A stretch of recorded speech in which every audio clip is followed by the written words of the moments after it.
പോകുന്നത് മൊഡ്യൂൾ 7-ലെ തന്നെ electro chemistry class 12 electro കെമിസ്ട്രിയിൽ വരുന്ന ഒരു ഏരിയ ആണിത്. ഈ ഏരിയയിൽ വരുന്നത് നമ്മൾ ഡിസ്കസ് ചെയ്യാൻ പോകുന്നത് എന്താണെന്നൊക്കെ വെച്ച് കഴിഞ്ഞാൽ Faraday's laws, Kohlrausch's law, Arrhenius theory, Ostwald's dilution law, Debye Huckel Onsager equation for strong electrolytes, galvanic cell, electrochemical series, Nernst equation. ഇത്രയുമാണ് നമ്മുടെ HSA ഫിസിക്കൽ സയൻസിന്റെ മൊഡ്യൂൾ 7-ൽ പറഞ്ഞിരിക്കുന്നത്. ഇത് നമ്മൾക്ക് റെഫർ ചെയ്യാനാണെങ്കിൽ ക്ലാസ് 12 കെമിസ്ട്രിയിലെ 3ാമത്തെ ചാപ്റ്റർ ആയിട്ടുള്ള ഇലക്ട്രോ കെമിസ്ട്രി എന്ന് പറയുന്ന ചാപ്റ്ററിലാണ് ഈ ഒരു ഏരിയാസ് വരുന്നത്. അപ്പോ ആദ്യമായിട്ടാണ് എന്റെ വീഡിയോ കാണുന്നതെങ്കിൽ please subscribe to my channel. എന്റെ ചാനലിലേക്ക് നിങ്ങളെ വെൽക്കം ചെയ്യുന്നു. എന്റെ ചാനൽ ബേസിക്കലി കെമിസ്ട്രി റിലേറ്റഡ് ആയിട്ടുള്ള വീഡിയോസ് ആയിരിക്കും മോസ്റ്റ്ലി കാണുക. അപ്പോ നമുക്ക് ഒന്ന് ലൈക്ക് ചെയ്തേക്കാം. അപ്പൊ നമുക്ക് ഡയറക്റ്റ് ആയിട്ട് ക്ലാസ്സിലേക്ക് പോകാം. ആദ്യം നമ്മൾ ഫാരഡേസ് ലോസ് ഓഫ് ഇലക്ട്രോളിസിസിലേക്ക് പോകുന്ന ഫാരഡേയുടെ വൈദ്യുത വിശ്ലേഷണ നിയമങ്ങൾ. അവിടെ ലായനികളിലും ഉരുകിയ ഇലക്ട്രോലൈറ്റുകളിലും നടത്തിയ പരീക്ഷണങ്ങളാണ് ഫാരഡേ 2 വൈദ്യുത വിശ്ലേഷണ നിയമങ്ങളായി പ്രസിദ്ധപ്പെടുത്തിയത്. 2 വൈദ്യുത വിശ്ലേഷണ നിയമങ്ങളായിട്ടാണ് പ്രസിദ്ധപ്പെടുത്തിയത്. 2 എണ്ണം ലായനികളിലും ഉരുകിയ ഇലക്ട്രോലൈറ്റുകളിലും നടത്തിയ പരീക്ഷണങ്ങളാണ് വൈദ്യുത വിശ്ലേഷണ നിയമങ്ങളായിട്ട് അദ്ദേഹം പ്രസിദ്ധപ്പെടുത്തിയിരിക്കുന്നത്.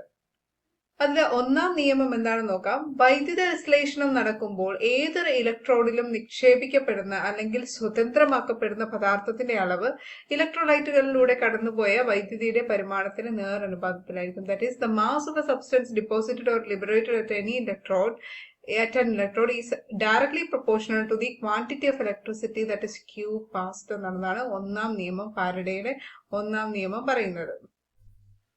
അപ്പൊ ഫാരഡേയുടെ 1ാം നിയമം പറയുന്നത് എന്താണെന്ന് വെച്ച് കഴിഞ്ഞാൽ mass of a substance deposited or liberated at an electrode. അതായത് നമ്മൾക്കിപ്പോ ഒരു ഇലക്ട്രിസിറ്റി പാസ് ചെയ്യുവാണ്. അപ്പൊ നമ്മളൊരു 5 ആംപിയർ കറണ്ട് ആണ് പാസ് ചെയ്തെങ്കിൽ ഈ 5 ആംപിയർ കറണ്ടിന് കറസ്പോണ്ടിങ് ആയിട്ടുള്ള സബ്സ്റ്റൻസ് ആയിരിക്കും ഇലക്ട്രോഡിൽ ഡിപ്പോസിറ്റ് ചെയ്യുക അല്ലെങ്കിൽ ഇലക്ട്രോഡിൽ ലിബറേറ്റ് ചെയ്യുക. അപ്പൊ ലിബറേറ്റ് ചെയ്യുന്ന ഗ്യാസസ് മോസ്റ്റ്ലി ലിബറേറ്റ് ആയിരിക്കും ചെയ്യുന്നത്. മെറ്റൽസ് അല്ലെങ്കിൽ സോളിഡ് സബ്സ്റ്റൻസ് ഡിപ്പോസിറ്റ് ആയിട്ട് ചെയ്യുന്നത്. അപ്പൊ എന്താണെങ്കിലും ശരി, the mass of the substance deposited or liberated, അതായത് വൈദ്യുത വിശ്ലേഷണം നടക്കുമ്പോൾ ഏതൊരു ഇലക്ട്രോഡിലും നിക്ഷേപിക്കപ്പെടുന്ന അല്ലെങ്കിൽ സ്വതന്ത്രമാക്കപ്പെടുന്ന പദാർത്ഥത്തിന്റെ അളവ് ഇലക്ട്രോലൈറ്റുകളിൽ കൂടി കടന്നുപോയ വൈദ്യുതിയുടെ പരിമാണത്തിന് നേരനുപാതത്തിലായിരിക്കും. അപ്പൊ 5 ആംപിയറിന് കറസ്പോണ്ടിങ് ആയിട്ടുള്ള സബ്സ്റ്റൻസ് ആയിരിക്കും ഡിപ്പോസിറ്റ് ചെയ്യുന്നത്.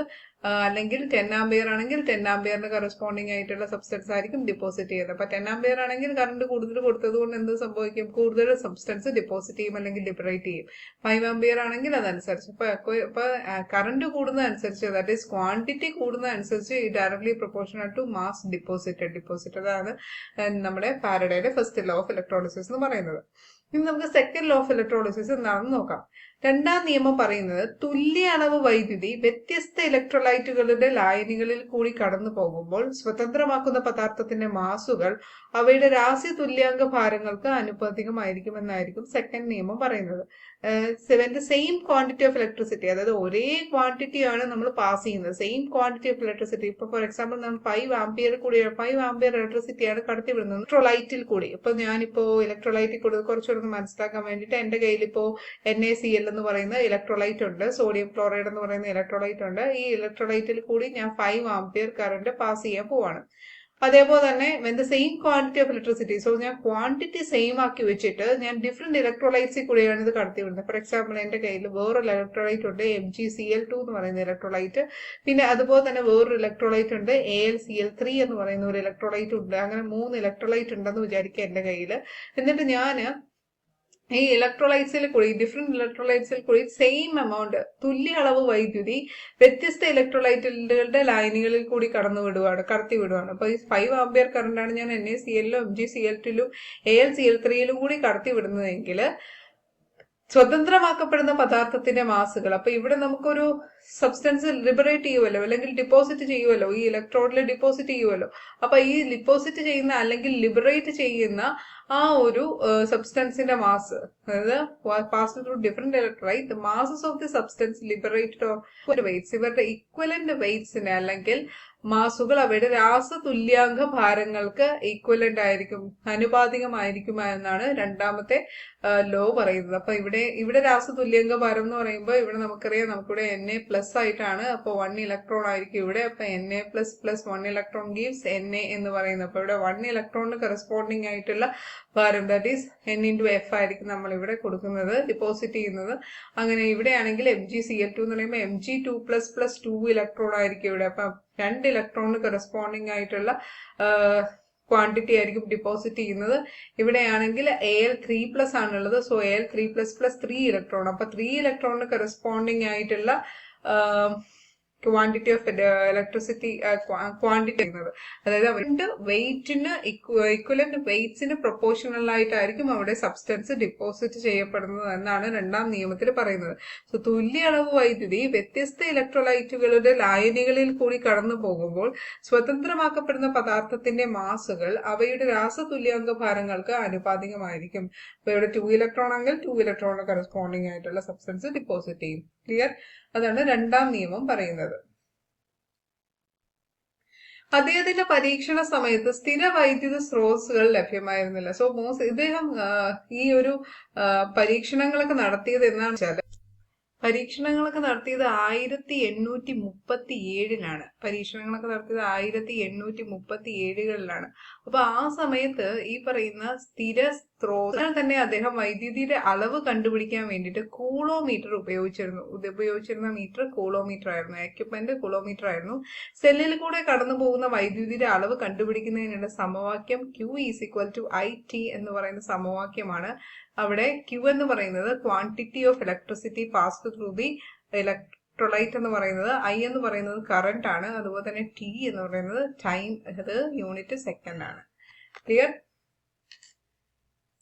ഓക്സീകരണത്തിന് അല്ലെങ്കിൽ നിരോക്സീകരണത്തിന് ആവശ്യമായ വൈദ്യുതിയുടെ അളവ് ഇലക്ട്രോഡ് പ്രവർത്തനത്തിന്റെ രാസസമീകരണ വിധിയെ അല്ലെങ്കിൽ സ്റ്റോഷിയോമെട്രിയെ ആശ്രയിച്ചിരിക്കുന്നു. ഇപ്പൊ നമ്മൾ പറഞ്ഞ പോലെ തന്നെ Mgcl2ന്റെ കേസിലാണെങ്കിൽ ഇവിടെ Mgcl2 ഡിസോസിയേറ്റ് ചെയ്ത് കഴിഞ്ഞാൽ നമുക്ക് Mg2+ 2Cl- ആണ് കിട്ടുന്നത്. അവിടെ Mg2+ ആയിരിക്കും നമ്മുടെ ഇലക്ട്രോഡിൽ ഡിപ്പോസിറ്റ് ചെയ്യുന്ന. ഇലക്ട്രോഡ്സ് എന്ന് പറയുന്നത് മോസ്റ്റ്ലി മെറ്റൽസ് ആയിരിക്കും. അത് സോളിഡ് സ്റ്റേറ്റിലുള്ളതായിരിക്കും. ഇവിടെ സോളിഡ് സ്റ്റേറ്റിലുള്ളത് Mg ആണ്. അപ്പൊ ഈ Mg2+ന് എത്ര ഇലക്ട്രോൺസിനെ വേണം? 2 ഇലക്ട്രോൺസിനെ വേണമെങ്കിലേ അത് Mg ആയിട്ട് മാറത്തുള്ളൂ. സോ മഗ്നീഷ്യം ഇലക്ട്രോണിക് സ്റ്റേറ്റിലേക്ക് മാറണമെന്നല്ല, മഗ്നീഷ്യം മെറ്റാലിക് സ്റ്റേറ്റിലേക്ക് മാറണമെങ്കിൽ 2 ഇലക്ട്രോൺസിനെ വേണം. സിമിലർലി അപ്പൊ ഓക്സീകരണത്തിന് അല്ലെങ്കിൽ നിരോക്സീകരണത്തിന് ആവശ്യമായ വൈദ്യുതിയുടെ അളവ് ഇലക്ട്രോഡ് പ്രവർത്തനത്തിന്റെ രാസസമീകരണ വിധിയെ ആശ്രയിച്ചിരിക്കുന്നു. ഇനി വേറൊരു എക്സാമ്പിൾ പറയുവാണെങ്കിൽ Al3 ആണെങ്കിൽ AlCl3 ഡിസോസിയേറ്റ് ചെയ്ത് കഴിഞ്ഞാൽ Al3+ + 3Cl- ആണ് നമുക്ക് ഉണ്ടാവുന്നത്. അപ്പൊ ഇവിടെ നമുക്ക് Al3+ ആണ്. ഈ Al3+നെ നമുക്ക് Al ആക്കണമെങ്കിൽ 3 ഇലക്ട്രോൺസ് വേണമെങ്കിൽ മാത്രമേ Al ഉള്ളൂ. ഇപ്പൊ 3 ഇലക്ട്രോൺ. ഇനി അതുപോലെ തന്നെ സ്റ്റോഷിയോമെട്രി ആശ്രയിച്ചിരിക്കുന്ന വേറൊരു കൺസെപ്റ്റ് പറയുവാണെങ്കിൽ ഇവിടെ 2Cl- ഉണ്ട്. Al3+ + 3Cl- അല്ല 2Cl. അപ്പൊ നമ്മളിത് കംപ്ലീറ്റ് ആയിട്ട് സ്റ്റോഷിയോമെട്രിനെയാണ് ഡിപ്പെൻഡ് ചെയ്തിരിക്കുന്നത്. അപ്പൊ നമുക്ക് ഈ ഒരു ഇക്വേഷൻസിൽ നിന്ന് അതിനകത്ത് കിട്ടുന്ന സ്റ്റോഷിയോമെട്രിനെയാണ് ഇത് കംപ്ലീറ്റ് ആയിട്ട് ഡിപ്പെൻഡ് ചെയ്തിരിക്കുന്നത്. അപ്പൊ ഫാരഡേയുടെ ഒന്നാം നിയമം എന്താണെന്ന് ഒന്നുകൂടെ നോക്കാം. The mass of the substance deposited or liberated at an electrode. ഒരു ഇലക്ട്രോഡിൽ ഡിപ്പോസിറ്റ് ചെയ്യുന്ന അല്ലെങ്കിൽ ലിബറേറ്റ് ചെയ്യുന്ന സബ്സ്റ്റൻസ് ക്വാണ്ടിറ്റി ഓഫ് ഇലക്ട്രിസിറ്റി, അത് കൂടെ ഇലക്ട്രോലൈറ്റിൽ കൂടെ പാസ് ചെയ്ത് ക്വാണ്ടിറ്റി ഓഫ് ദി സബ്സ്റ്റൻസ് ഇലക്ട്രിസിറ്റിയുടെ ഡിപ്പെൻഡ് ചെയ്തിരിക്കുന്നു. അതുപോലെ തന്നെ രണ്ടാമത്തെ നിയമം എന്താണെന്ന് നോക്കാം. രണ്ടാമത്തെ നിയമം എന്ന് പറയുന്നത് തുല്യ അളവ് വൈദ്യുതി വ്യത്യസ്ത ഇലക്ട്രോലൈറ്റുകളുടെ ലായനികളിൽ കൂടി കടന്നു പോകുമ്പോൾ സ്വതന്ത്രമാക്കപ്പെടുന്ന പദാർത്ഥത്തിന്റെ മാസുകൾ അവയുടെ രാസതുല്യാംഗ ഭാരങ്ങൾക്ക് ആനുപാതികമായിരിക്കുമെന്നുള്ളതാണ് രണ്ടാമത്തെ നിയമം. ഇനി നമുക്ക് പോകുന്നത് കോൾ-റോഷസ് ലോയിലേക്കാണ്. അതായത് കോൾ-റോഷസിന്റെ നിയമം. ഒരു ഇലക്ട്രോലൈറ്റിന്റെ പരിമിത മോളാർ ചാലകത ഇലക്ട്രോലൈറ്റ് ഉണ്ടാക്കുന്ന കാറ്റയോണുകളുടെയും ആനയോണുകളുടെയും വ്യക്തിഗത പരിമിത മോളാർ ചാലകതയുടെ ആകെത്തുകയാണ് എന്ന് പറയുന്ന ലോ ആണ് കോൾ-റോഷസ് ലോ എന്ന് പറയുന്നത്. അതായത് ഇവിടെ മെയിൻ ആയിട്ടും കോൾ-റോഷസ് ലോ എന്ന് പറയുന്നത് ഇലക്ട്രോലൈറ്റ്സിലാണ് ഇത് വരുന്നത്. ഇലക്ട്രോലൈറ്റ്സ് എന്ന് പറയുമ്പോൾ അത് മോസ്റ്റ്ലി ലിക്വിഡ്. ഒരു ഇലക്ട്രോലൈറ്റിന്റെ പരിമിത മോളാർ ചാലകത, അത് മോളാർ കണ്ടക്ടിവിറ്റി പരിമിത മോളാർ കണ്ടക്ടിവിറ്റി എന്ന് പറയുമ്പോൾ ലിമിറ്റിംഗ് മോളാർ കണ്ടക്ടിവിറ്റി എന്ന് പറയുന്നത്, പരിമിത മോളാർ കണ്ടക്ടിവിറ്റി എന്ന് പറയുമ്പോൾ ലിമിറ്റിംഗ് മോളാർ കണ്ടക്ടിവിറ്റി. അപ്പോൾ ഒരു ഇലക്ട്രോലൈറ്റിന്റെ ലിമിറ്റിംഗ് മോളാർ കണ്ടക്ടിവിറ്റി എന്ന് പറഞ്ഞാല് കാറ്റയോണുകളുടെയും ആ ഇലക്ട്രോലൈറ്റ് ഉണ്ടാക്കുന്ന കാറ്റയോണുകളുടെയും ആനയോണുകളുടെയും വ്യക്തിഗത പരിമിത മോളാർ ചാലകതയുടെ ആകെത്തുകയാണ്. അപ്പൊ ഞാനിപ്പോ ഒരു ഇലക്ട്രോലൈറ്റ് എടുക്കുവാണ്, Al3 എന്ന് പറയുന്ന ഒരു ഇലക്ട്രോലൈറ്റ് എടുത്തു കഴിഞ്ഞാൽ ആ ഇലക്ട്രോലൈറ്റിൽ ഉണ്ടാവുന്ന കാറ്റയോൺ ഏതാ? Al3+. ആനയോൺ ഏതാ? 3 യൂണിറ്റ്സ് ഓഫ് Cl-. അപ്പൊ ഇത് രണ്ടുമാണ് അവിടുത്തെ കാറ്റയോണും ഇതാണ് ഇവിടുത്തെ ആനയോണും ഉണ്ടാവുന്നത്.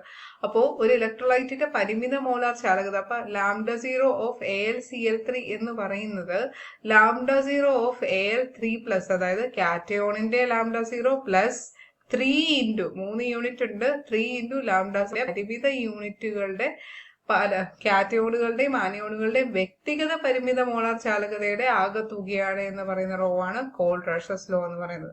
ഒരു ഇലക്ട്രോലൈറ്റിന്റെ പരിമിത മോളാർ ചാലകത ഇലക്ട്രോലൈറ്റ് ഉണ്ടാക്കുന്ന കാറ്റയോണുകളുടെയും ആനയോണുകളുടെയും വ്യക്തിഗത പരിമിത മോളാർ ചാലകതയുടെ ആകെത്തുകയാണ് എന്നുള്ളതാണ് കോൾഡ്-റാഷസ് ലോ എന്ന് പറയുന്നത്. 19ാം നൂറ്റാണ്ടിന്റെ അവസാനത്തിൽ ഫ്രെഡറിക് കോൾഡ്-റാഷ് ഈ നിയമം നിർദ്ദേശിച്ചു. ഇപ്പൊ 19ാം നൂറ്റാണ്ടിന്റെ അവസാനത്തിലാണ് ഈ ഒരു നിയമം നിർദ്ദേശിച്ചത്.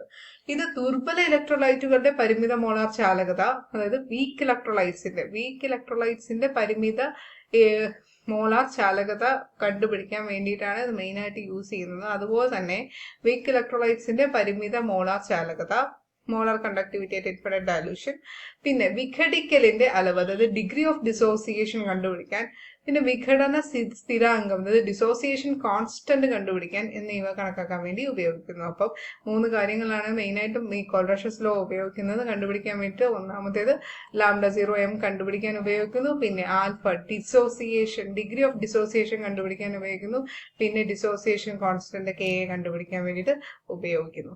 ലവണങ്ങളുടെ ലായകത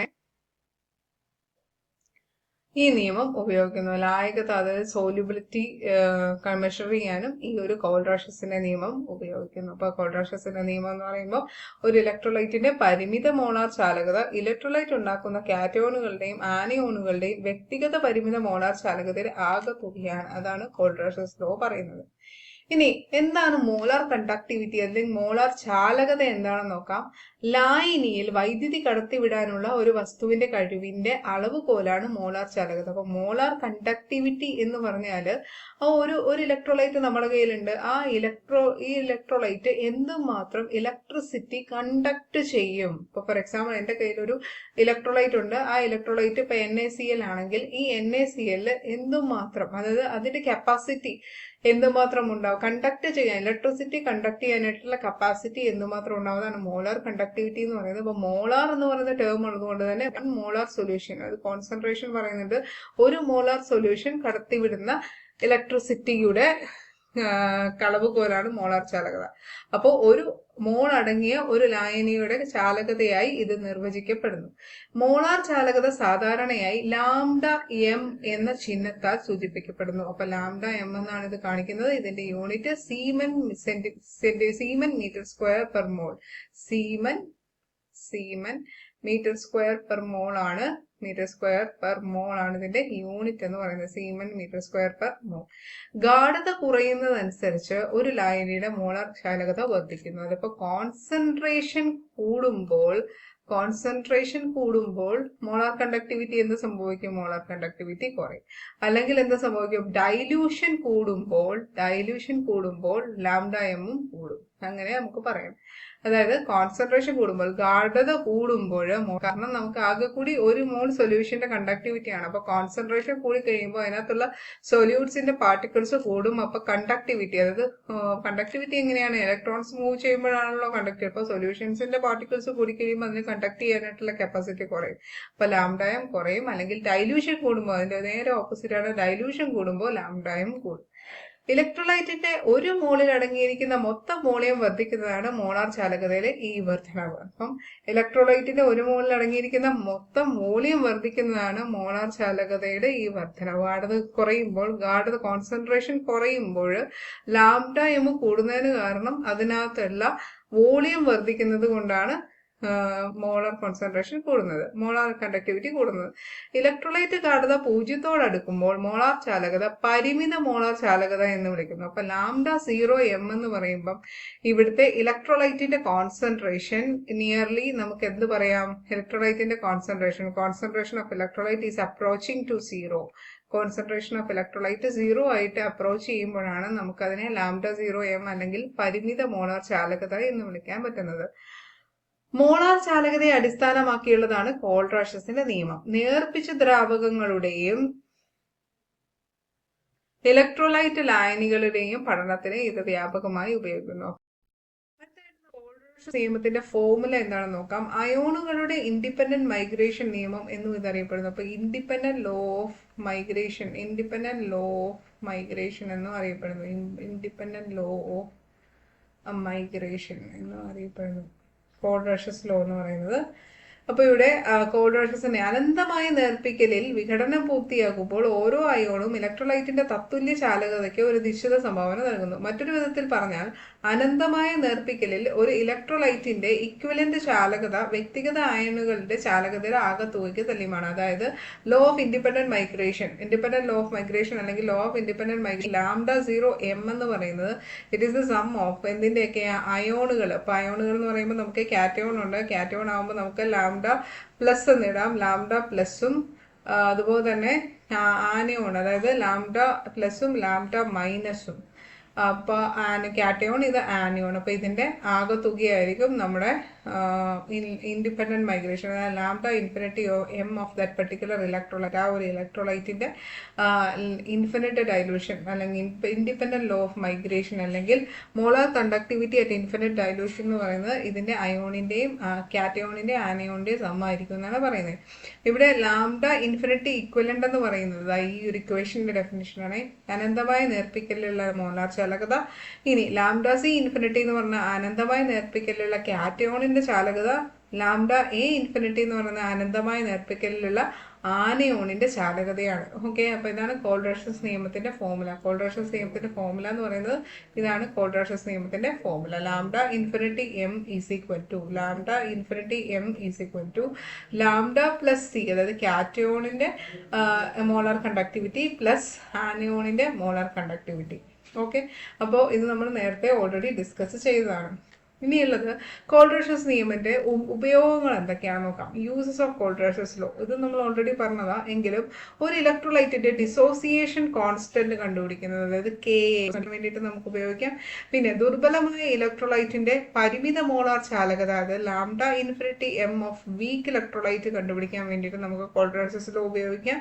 അതുപോലെ തന്നെ ദുർബലമായ ഇലക്ട്രോലൈറ്റുകളുടെ വിഘടനത്തിന്റെ അളവ് നിർണ്ണയിക്കാം, അതായത് alpha of week electrolyte, dissociation constant of week electrolyte കണ്ടുപിടിക്കാം. പിന്നെ അതുപോലെ തന്നെ പരിമിതമായി ലയിക്കുന്ന ലവണങ്ങളുടെ ലവണത കണക്കാക്കാൻ, അതായത് സ്പെയറിംഗ്ലി സോല്യൂബിൾ സോൾട്സിന്റെ സോല്യൂബിലിറ്റി കണ്ടുപിടിക്കാൻ വേണ്ടിയിട്ടും നമുക്ക് കോൾഡ്-റാഷസ് ലോ ഉപയോഗിക്കാം. സോല്യൂബിലിറ്റി കണ്ടുപിടിക്കാനും കോൾഡ്-റാഷസ് ലോ ഉപയോഗിക്കാം. പിന്നെ അതുപോലെ തന്നെ ഒരു ലായനിയുടെ അയോണിക ശക്തി നിർണ്ണയിക്കാൻ, അയോൺസിന്റെ ശക്തി, അതായത് പവർ ഓഫ് അയോൺസ് ഡിറ്റക്ട് ചെയ്യാൻ വേണ്ടിയിട്ട് നമുക്ക് കോൾഡ്-റാഷസ് ലോ ഉപയോഗിക്കാം. അതുപോലെ തന്നെ ഇലക്ട്രോലൈറ്റിലെ അയോണുകളുടെ ട്രാൻസ്പോർട്ടേഷൻ നമ്പർ കണ്ടുപിടിക്കാൻ വേണ്ടിയിട്ടും നമുക്ക് കോൾഡ്-റാഷസ് ലോ ഉപയോഗിക്കാം. അപ്പൊ ഇത്രയാണ് കോൾഡ്-റാഷസ് ലോയുടെ കാര്യങ്ങൾ. അപ്പോൾ ഒന്നാമത്തേത് ഇലക്ട്രോലൈറ്റിന്റെ ഡിസോസിയേഷൻ കോൺസ്റ്റന്റ്, പിന്നെ λ0m ഓഫ് വീക്ക് ഇലക്ട്രോലൈറ്റ്, പിന്നെ ആൽഫ ഓഫ് വീക്ക് ഇലക്ട്രോലൈറ്റ്, പിന്നെ സോല്യൂബിലിറ്റി ഓഫ് സ്പാരിംഗ്ലി സോല്യൂബിൾ സോൾട്ട്, പിന്നെ പവർ ഓഫ് അയോൺസ് കണ്ടുപിടിക്കാൻ, ട്രാൻസ്പോർട്ടേഷൻ നമ്പർ കണ്ടുപിടിക്കാൻ വേണ്ടിയിട്ടും നമുക്ക് കോൾഡ്-റാഷസ് ലോ ഉപയോഗിക്കാം. അടുത്തതായിട്ട് നമ്മൾ ഈ ഒരു സെഷനിൽ നോക്കാൻ പോകുന്നത് അറീനിയസ് തിയറി എന്താണെന്നാണ്. അറീനിയസ് തിയറി എന്ന് പറയുന്നത് സ്വാത്തെ അറീനിയസ് എന്ന് പറയുന്ന ആ ഒരു സയന്റിസ്റ്റ് ആണ് ഇത് ഡെവലപ്പ് ചെയ്തത്. 1887കളിലാണ് ഈ അറീനിയസ് സിദ്ധാന്തം ആദ്യം അവതരിപ്പിക്കപ്പെടുന്നത്. വൈദ്യുതി പ്രവഹിക്കാൻ സ്വതന്ത്ര അയോണുകളുടെ സാന്നിധ്യം ആവശ്യമാണ്. അപ്പൊ നമുക്കറിയാം ഇലക്ട്രോൺസിന്റെ ഫ്ലോ കൊണ്ടാണ് കറണ്ട് ഉണ്ടാവുന്നതെന്ന് നമ്മൾ പഠിച്ചിട്ടുണ്ട്. അപ്പൊ കറണ്ട് ഉണ്ടാവുന്നതിന് കാരണം ഫ്ലോ ഓഫ് ഇലക്ട്രോൺസ് ആണ്. അപ്പൊ ഈ വൈദ്യുതി പ്രവഹിക്കാൻ സ്വതന്ത്ര അയോണുകളുടെ സാന്നിധ്യം ആവശ്യമാണ്. അപ്പൊ ഇലക്ട്രോൺസ് മൂവ് ചെയ്ത് കഴിയുമ്പോൾ നമുക്ക് ഫ്രീ അയോൺസ് ഉണ്ടാവും. അപ്പൊ ഈ ഫ്രീ അയോൺസിന്റെ മൂവ്മെന്റ് കൊണ്ടാണ് ഇലക്ട്രിസിറ്റി പാസ് ചെയ്യുന്നത്. ആസിഡിന്റെ ലായനി അയോണുകളായി വിഘടിക്കുന്ന പദാർത്ഥത്തെ ലായനിയിൽ ലയിപ്പിച്ച് വൈദ്യുത പ്രവാഹം നടത്തുമെന്ന് സ്വാറ്റെ അറീനിയസ് ശ്രദ്ധിച്ചു. അപ്പൊ സ്വാറ്റെ അറീനിയസ് എന്താ ചെയ്തതെന്ന് വെച്ച് കഴിഞ്ഞാൽ ആസിഡിന്റെ ലായനിയിൽ ഇപ്പൊ നമ്മളിപ്പോ hydrolysis in presence of acid ഒക്കെ നടത്തത്തില്ലേ, അപ്പൊ ആസിഡിന്റെ ലായനി സൊല്യൂഷൻസ് ഓഫ് ആസിഡ്സ് അയോണുകളായി വിഘടിക്കുന്ന പദാർത്ഥത്തെ ലായനി ഭൂമിയിൽ ലയിപ്പിച്ച് വൈദ്യുത പ്രവാഹം നടത്തുമെന്ന് സ്വാന്റെ അരീനിയസ് ശ്രദ്ധിച്ചു. വെള്ളം ഒരു ന്യൂട്രൽ ലായനിയാണ്, അത് വൈദ്യുതിയെ കടത്തിവിടുന്നില്ല. അപ്പൊ നമുക്ക് ന്യൂട്രൽ ലായനിയായിട്ടുള്ള വെള്ളത്തിന്റെ കാര്യം H2O എന്ന് പറയുമ്പോൾ ഇതൊരു ന്യൂട്രൽ ആണ്, അതുകൊണ്ട് തന്നെ ഇത് വൈദ്യുതിയെ കടത്തിവിടുന്നില്ല. പക്ഷെ ഇതിനകത്ത് നമുക്ക് H+ അയോൺസ് കൂടുതലായിട്ടുണ്ടെങ്കിൽ due to the presence of this free ions, ഈ H+ അയോൺസിന്റെ പ്രസൻസ് മൂലം അവിടെ ഇലക്ട്രിസിറ്റി കണ്ടക്ട് ചെയ്യാനായിട്ട് സാധ്യമാകുന്നു. അപ്പോൾ ചില വസ്തുക്കൾ വെള്ളത്തിൽ ലയിപ്പിച്ച്, ഇപ്പൊ നമ്മൾ എന്തെങ്കിലും ഒരു വസ്തുക്കൾ വെള്ളത്തിൽ ലയിപ്പിക്കുമ്പോൾ, ഫോർ എക്സാമ്പിൾ സോഡിയം ക്ലോറൈഡ് വെള്ളത്തിൽ ലയിപ്പിച്ച് കഴിഞ്ഞാൽ വൈദ്യുതി കടത്തിവിടുന്നതായിട്ട് സ്വാന്റെ അരീനിയസ് ശ്രദ്ധിച്ചു. ഈ പദാർത്ഥങ്ങളെ ഇലക്ട്രോലൈറ്റുകൾ എന്ന് വിളിക്കാം. ആ പദാർത്ഥങ്ങളെയാണ് ഇങ്ങനെ നമ്മൾ ഡിസോൾവ് ചെയ്യിക്കുന്ന ആ ഒരു പദാർത്ഥങ്ങളെയാണ് ഇലക്ട്രോലൈറ്റുകൾ എന്ന് വിളിക്കുന്നത്. ഇപ്പോൾ ഫോർ എക്സാമ്പിൾ നമ്മൾ സോഡിയം ക്ലോറൈഡ് ആണ് വെള്ളത്തിൽ ലയിപ്പിക്കുന്നെങ്കിൽ നമുക്ക് സോഡിയം ക്ലോറൈഡ് ലയിപ്പിച്ചപ്പോഴാണ് ഇവിടെ കണ്ടക്ടിവിറ്റി സാധ്യമായത്. അതുകൊണ്ട് നമുക്ക് സോഡിയം ക്ലോറൈഡിനെ ഒരു ഇലക്ട്രോലൈറ്റ് എന്ന് വിളിക്കാം. ഈ പ്രക്രിയ ഇലക്ട്രോലൈറ്റിക് ഡിസോസിയേഷൻ, ഈ ഡിസോസിയേഷൻ എന്ന് അറിയപ്പെടുന്നു. അപ്പോൾ ഈ ഒരു പ്രക്രിയനെയാണ് ഇലക്ട്രോലൈറ്റിക് ഡിസോസിയേഷൻ എന്ന് പറയുന്നത്. അപ്പോൾ അവിടെ NO+ഉം Cl- മാറും. ഈ ഫ്രീ അയോൺസിന്റെ മൂവ്മെന്റ് കൊണ്ട് അവിടെ കണ്ടക്ടിവിറ്റി പോസിബിൾ ആവും. അപ്പൊ നമുക്ക് അവിടെ എന്ത് സംഭവിക്കും? ഇലക്ട്രിസിറ്റി പാസ് ചെയ്യുമെന്ന് 1887 1887 സ്വാന്റെ അരീനിയസ് ശ്രദ്ധിച്ചു. അത് ആദ്യമായിട്ട് അരീനിയസ് സിദ്ധാന്തം എന്ന രീതിയിൽ അവതരിപ്പിച്ചു. ക്ലിയർ അല്ലേ? ഇനി അദ്ദേഹത്തിന്റെ തിയറിയിലെ പോസ്റ്റ്ലൈറ്റ്സ് എന്തൊക്കെയാണെന്ന് നോക്കാം. Postulates of Arrhenius theory. Postulates of Arrhenius theory എന്താണെന്ന് നോക്കാം. വെള്ളത്തിൽ ലയിക്കുമ്പോൾ ന്യൂട്രൽ ഇലക്ട്രോലൈറ്റ് തന്മാത്രകൾ 2 തരം ചാർജുകളായി വിഭജിക്കപ്പെടും. ഫോർ എക്സാമ്പിൾ നമ്മളിപ്പോൾ സോഡിയം ക്ലോറൈഡ് എന്ന് പറയുന്ന ഒരു ഇലക്ട്രോലൈറ്റ് ആണ് എടുത്തത്. ഈ ഇലക്ട്രോലൈറ്റ് എന്ന് പറഞ്ഞാൽ സൊല്യൂഷൻ ഫേസിലാണത്, അതായത് അക്വസ് ഫേസിലാണുള്ളത്. അപ്പോൾ sodium chloride when dissolve in water, അത് നമുക്ക് എന്ത് സംഭവിക്കും? 2 തരം ചാർജുകളായി വിഭജിക്കും. 2 തരം ചാർജുകൾ ഏതായിരിക്കും? സോഡിയം ക്ലോറൈഡിനകത്ത് Na+ അയോൺസും Cl- അയോൺസും. പോസിറ്റീവ് അയോൺസും ഉണ്ടാവും, നെഗറ്റീവ് അയോൺസും ഉണ്ടാവും. അങ്ങനെ 2 തരം ചാർജുകളായി വിഭജിക്കപ്പെടും. ഈ കണങ്ങളെ അയോണുകൾ എന്ന പ്രക്രിയ അയോണൈസേഷൻ എന്ന് വിളിക്കും. അപ്പൊ ഇവിടെ നമ്മൾക്ക് അയോൺസുകൾ പ്രൊഡ്യൂസ് ചെയ്യുകയാണ്. അപ്പൊ അയോൺസുകൾ പ്രൊഡ്യൂസ് ചെയ്യുന്ന ഈ ഒരു പ്രക്രിയയെ അയനൈസേഷൻ എന്ന് വിളിക്കുന്നു. പോസിറ്റീവ് ചാർജ് കണങ്ങളെ കാറ്റയോണുകൾ എന്നും നെഗറ്റീവ് ചാർജ് ഉള്ളവയെ ആനയോണുകൾ എന്നും വിളിക്കുന്നു. അപ്പൊ പോസിറ്റീവ് ചാർജസിനെ കാറ്റയോൺസ് എന്നും നെഗറ്റീവ് ചാർജസിനെ ആനയോൺസും എന്നുമാണ് വിളിക്കുന്നത്. ഖര ഇലക്ട്രോലൈറ്റിൽ അയോണുകൾ ഇതിനകം തന്നെ ഉണ്ടെന്നും ഇലക്ട്രോസ്റ്റാറ്റിക് ബലം ഉപയോഗിച്ച് ഇവ ഒന്നിച്ച് ചേർക്കപ്പെടുന്നുവെന്നും ഈ സിദ്ധാന്തം അനുവദിക്കുന്നു. ഇപ്പൊ നമുക്കറിയാം ഉപ്പെന്ന് പറയുന്ന ഒരു സോളിഡ് സ്റ്റേറ്റിലുള്ള കോമ്പൗണ്ട് ആണ് ഉപ്പെന്ന് പറയുന്നത്. അപ്പൊ ഉപ്പിനകത്തും ഓൾറെഡി സോഡിയം എന്ന് പറയുന്ന Na+ അയോണും Cl എന്ന് പറയുന്ന മൈനസ് അയോണുമായിട്ടാണ് ഉള്ളതെന്നും ഈ സോഡിയം പ്ലസും Cl- ശരിക്കും ഇലക്ട്രോസ്റ്റാറ്റിക് ഫോഴ്സ് ഓഫ് അട്രാക്ഷൻ വഴി ഒന്നിച്ച് ചേർക്കപ്പെടുന്നുവെന്നും ഈ അരീനിയസ് സിദ്ധാന്തം പറയുന്നു. വെള്ളത്തിൽ ലയിക്കുമ്പോൾ ഈ ന്യൂട്രൽ തന്മാത്രകൾ വിഘടിച്ച് ആനയോണുകളും കാറ്റയോണുകളും ഉണ്ടാകുന്നു. അപ്പൊ നമുക്ക് ഇത് ഞാൻ NaCl ഇപ്പോൾ വെള്ളത്തിൽ ഡിസോസിയേറ്റ് ചെയ്യുകയാണെങ്കിൽ എനിക്ക് Na+ഉം Cl- ഉണ്ടാകുന്നതും അരീനിയസ് തിയറിയുടെ ഒരു പോസ്റ്റിലാണ്.